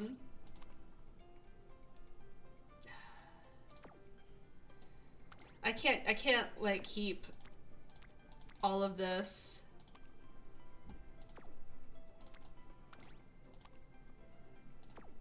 Come on, I know I've rolled like tons of 1 stars. Yeah, here we go. I wish I could keep it, but I can't. I'm not gonna use it. I know I'm not gonna use it. I have to just give up. This one I have to just give up. That one is just, ugh. Why? Why? Oh wait, this is the one? This is the one. Oh, and I can't give them a bourbon for this one. This is the one that we would get sparklies for. So I guess we could just give Nishino? No. She's sparked Mile. I guess we could give Kita-san. Not my 3-star speed Kita-san. My 2-star speed Kita-san.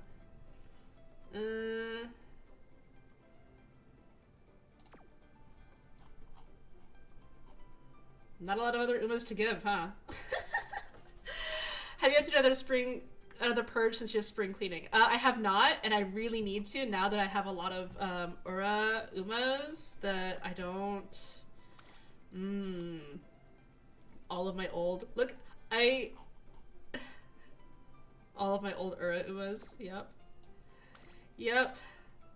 3-star Ura finale, so I saved her forever. I'm never gonna use this. I'm never going to use this. I'm sorry, Suzuka.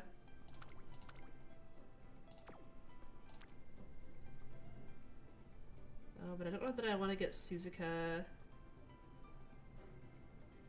Yeah, I could get Suzuka. Hello, Ray. Hi, Lust Malo. Blaze is such a banger. It really is. Back to the front grind for next CM. Yeah. Oh, instead of doing this, let's just do some ribs. That'll be fun. Oh, I have to do my... I was actually thinking about ticketing Rudolph, even though I've been waiting for so long to get Rudolph or Rice. I haven't gotten either of them, and so I've been thinking about ticketing Rudolph, so that I can run a front Rudolph Dominator instead of front Tachyon Dominator. So it's going to be a lot easier to get Turf S on a front Rudolph, because her front is like B. Or is it C? It's something like really low. Tachyon's is E. That's really rough. Oh, we don't have 6 anymore. That's sad. All of my settings are undone. Okay, I'll just have to do this later. Let's do rooms. Let's do rooms. Rooms are fun. CN12 was the set. Yeah, okay. Should I do my Christmas Ogre comp or my Fuji Saiyan comp? We'll do Fuji Saiyan comp.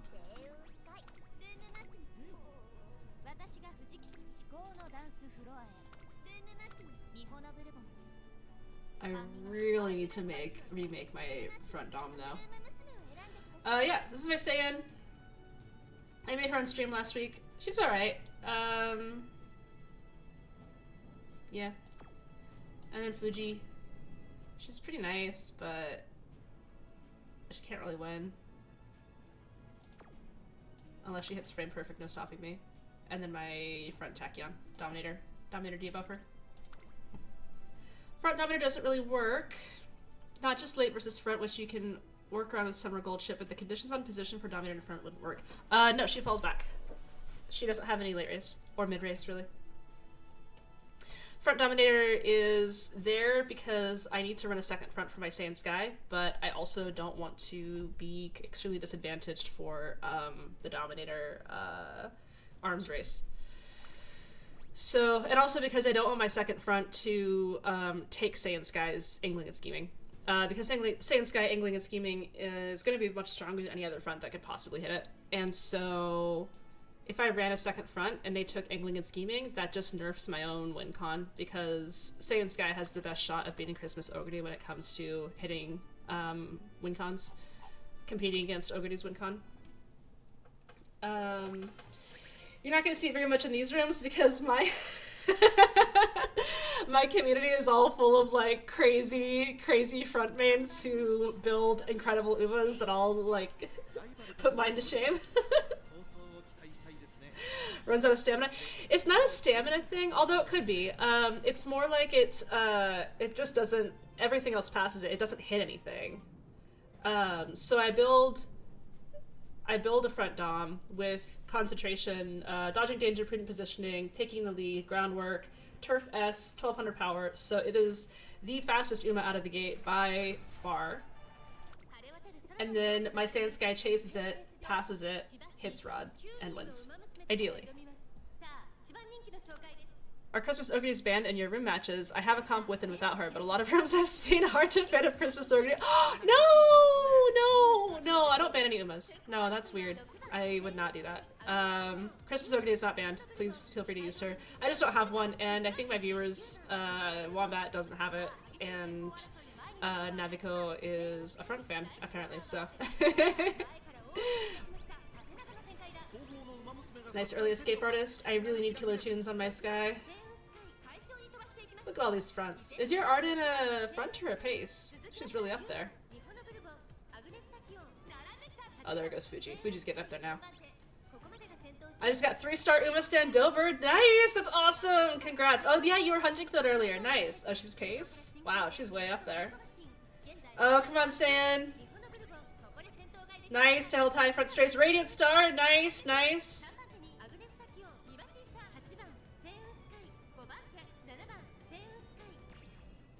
I need to redo my Tachyon. Or I need to redo my front Dominator. A 3-star Uma Stand. That's really nice. There we go. Yeah. Okay. She's pulled up just by the sheer amount of fronts. Yeah, she was just like further ahead than my Fuji, but then again, my Fuji I don't think has killer tunes.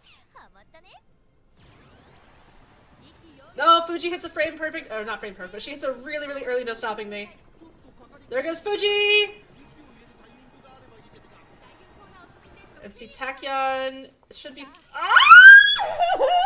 There she goes! Look at it!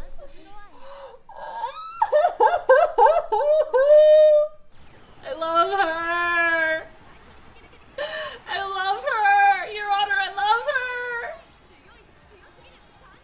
her! Tachyon should be hitting. No.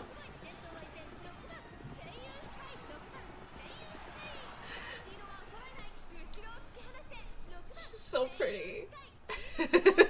She's so pretty. Happy birthday, Fuji! Happy birthday, Fuji! Arden went very far up, missed NSM. Ah, that sucks. Not a lot of doms in room matches. There are. It just depends on the room. This was a pretty front-heavy room. Most CMs, you're not going to see as many fronts, which is why I'm building a front dom, because I don't want to, I don't want to be the only front. I don't want to have San Dios solo front. Navico, this is a very nice bourbon, by the way.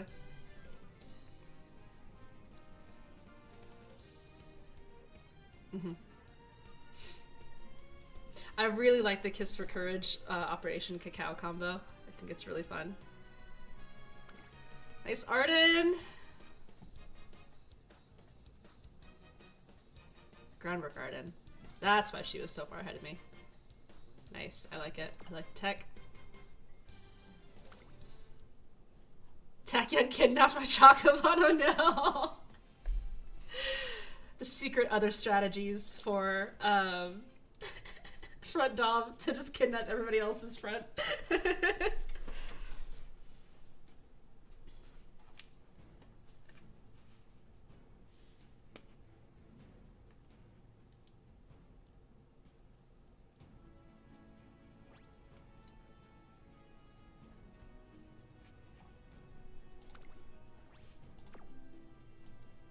Ooh, Ash! It's you! Ooh, Sakura Channel O, you love to see it. Front Sakura Channel O? Yeah, nice. Double dom. Yep. Ash's crazy Ogre-D. With hesitant pace.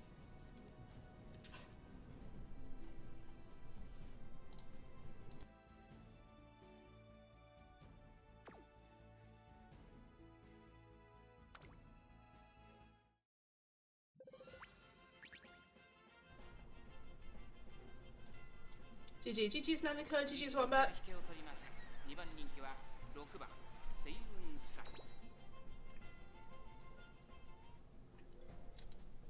Oh, were you running end doms, Ash? Nice. Yeah, my Tachyon's probably not gonna hit dom.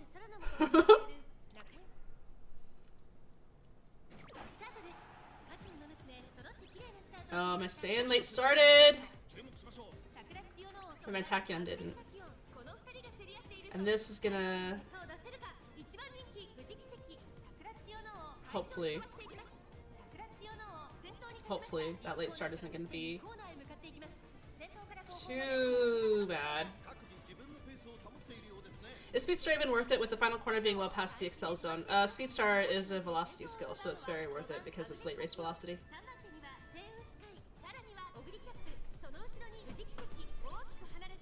Fuji, Ballroom Fuji, combines Speedstar and Resfont for a late race velocity bomb, and it's very effective, except for this is a race where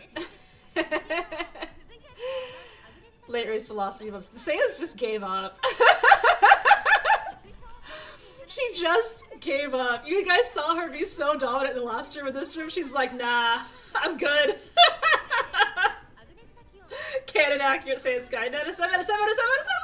No! We head on into the Ogre-D, but she was already accelerating.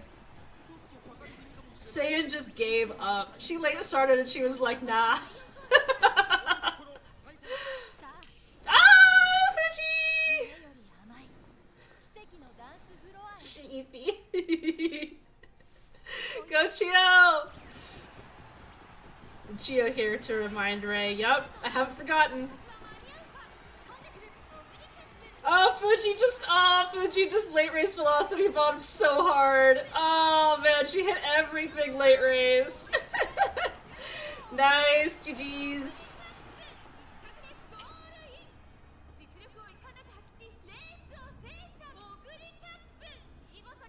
Yeah, I'm saying this guy just gave up. Thank you for keeping the full ult animation. Actually, I didn't mean to, but I'm glad I did. Because I had to reinstall. Nah, it ain't gonna happen. Yeah, GG's, that was good. That Sakura Chiyo no, very nice. Speed, she just like max speed bombs, and it's really, really cool to see that strategy work out. I'm hoping to do it next CM. Now that the entire country of Mexico has is forcing me to run Chiyo. Space!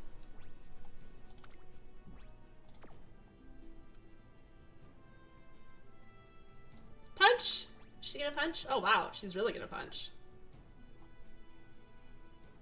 Nice nature! I love it! Oh my god, NSM, nice nature. Love that. Brian Tama, yeah!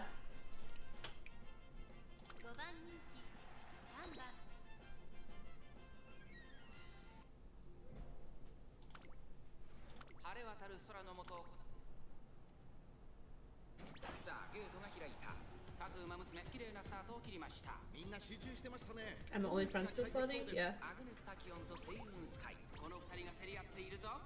Yeah, forcing the spot struggle is really helpful when you're running fronts. It hurts a little bit, in terms of stamina, but it helps them push up early. I love that your trainees for the event were Team Oshi. Yeah, they will be tomorrow too. Is there any reasons to run Tachyon Dominator over Rudolph?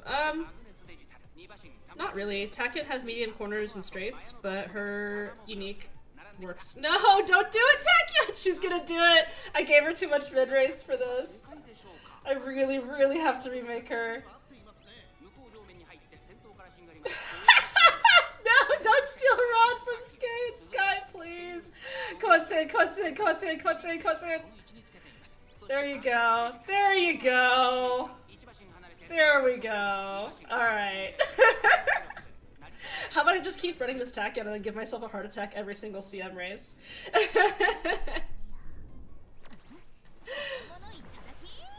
Yeah, Tachyon has like some nice mid-race skills, but her unique...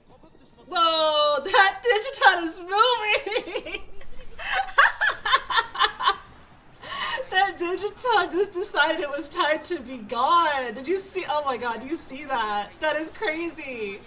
How much top speed does she have? I'm on medium S over here. What the?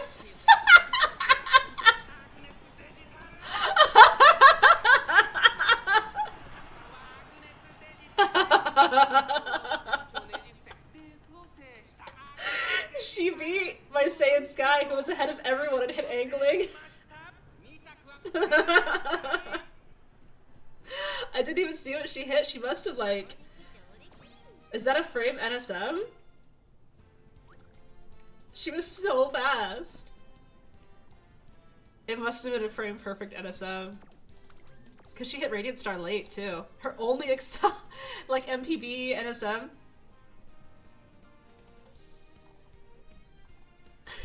Brian punch right as digital across the finish line, perfect. Yeah, no, Iron just straight NSM. That's awesome. I really thought that I had that. You 2.5 lengthed my angling and scheming Saiyan. That's awesome. Alright, this is the last one. Yeah, so she was moving, man.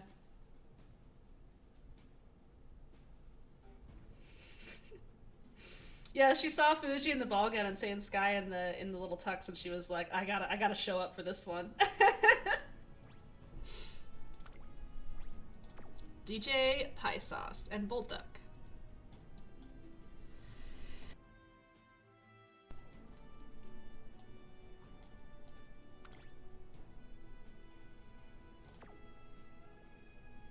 is this a runaway?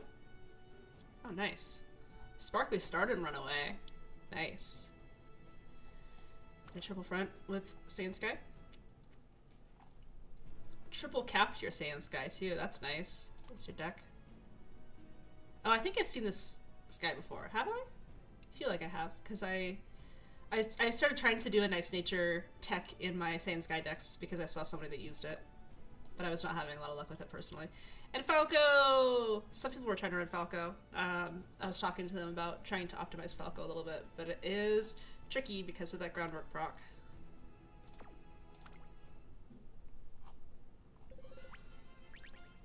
The Falcon players scare the most. Yeah, Falcon players are scary. She had to puke the drip up close. Time for you to go and make some team trial horses and wind down for the evening. It was a great time watching your stream. Catch you again sometime. Thank you so much, Ray. I'm so glad that you were able to join. I appreciate it. Thank you for the support.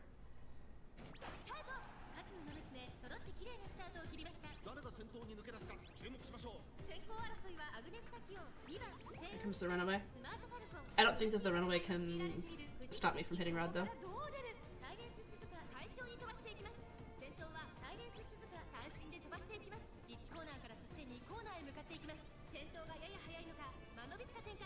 Or stop one of us. Might not stop the Spark Halcon. But I think she's so far ahead now that Saiyan might not keep up to leapfrog. Oh no, there she goes, there she goes, there she goes. Okay, cool, cool, cool, cool. Come on, Saiyan, come on, Saiyan. Come on, there you go, there you go, there you go, there you go. Ooh. No. No, she's not doing it. Dang.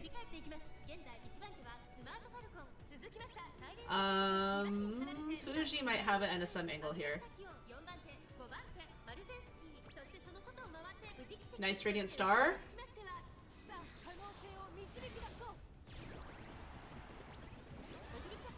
Late escape artist, too late. Oh, Fuji can't NSM, she moved up too much. Oh no, there it goes, but it's too late. Unless she can really, ooh, Rasvan, let's go Fuji!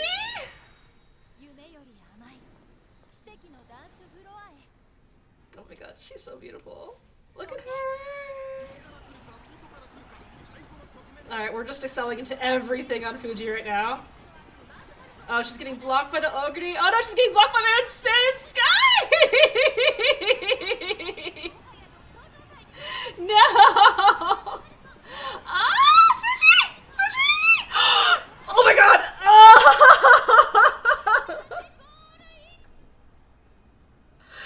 Oh no, the block! That was good. GG's. That was good.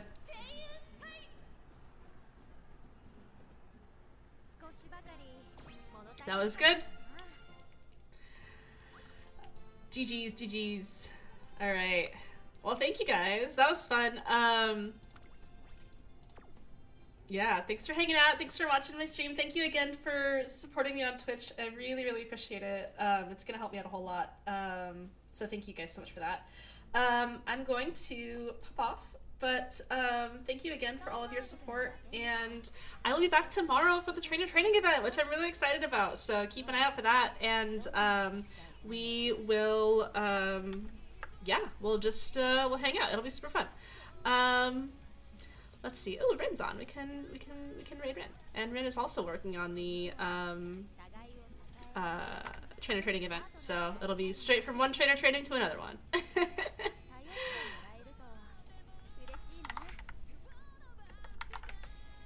Maybe I need to find more people to raid, but there's not, like, it's just like the same people that are all on at the same time, right? Alright, see you guys! Have a good time. I'll talk to y'all later. Thank you so much. Alright, let's do it.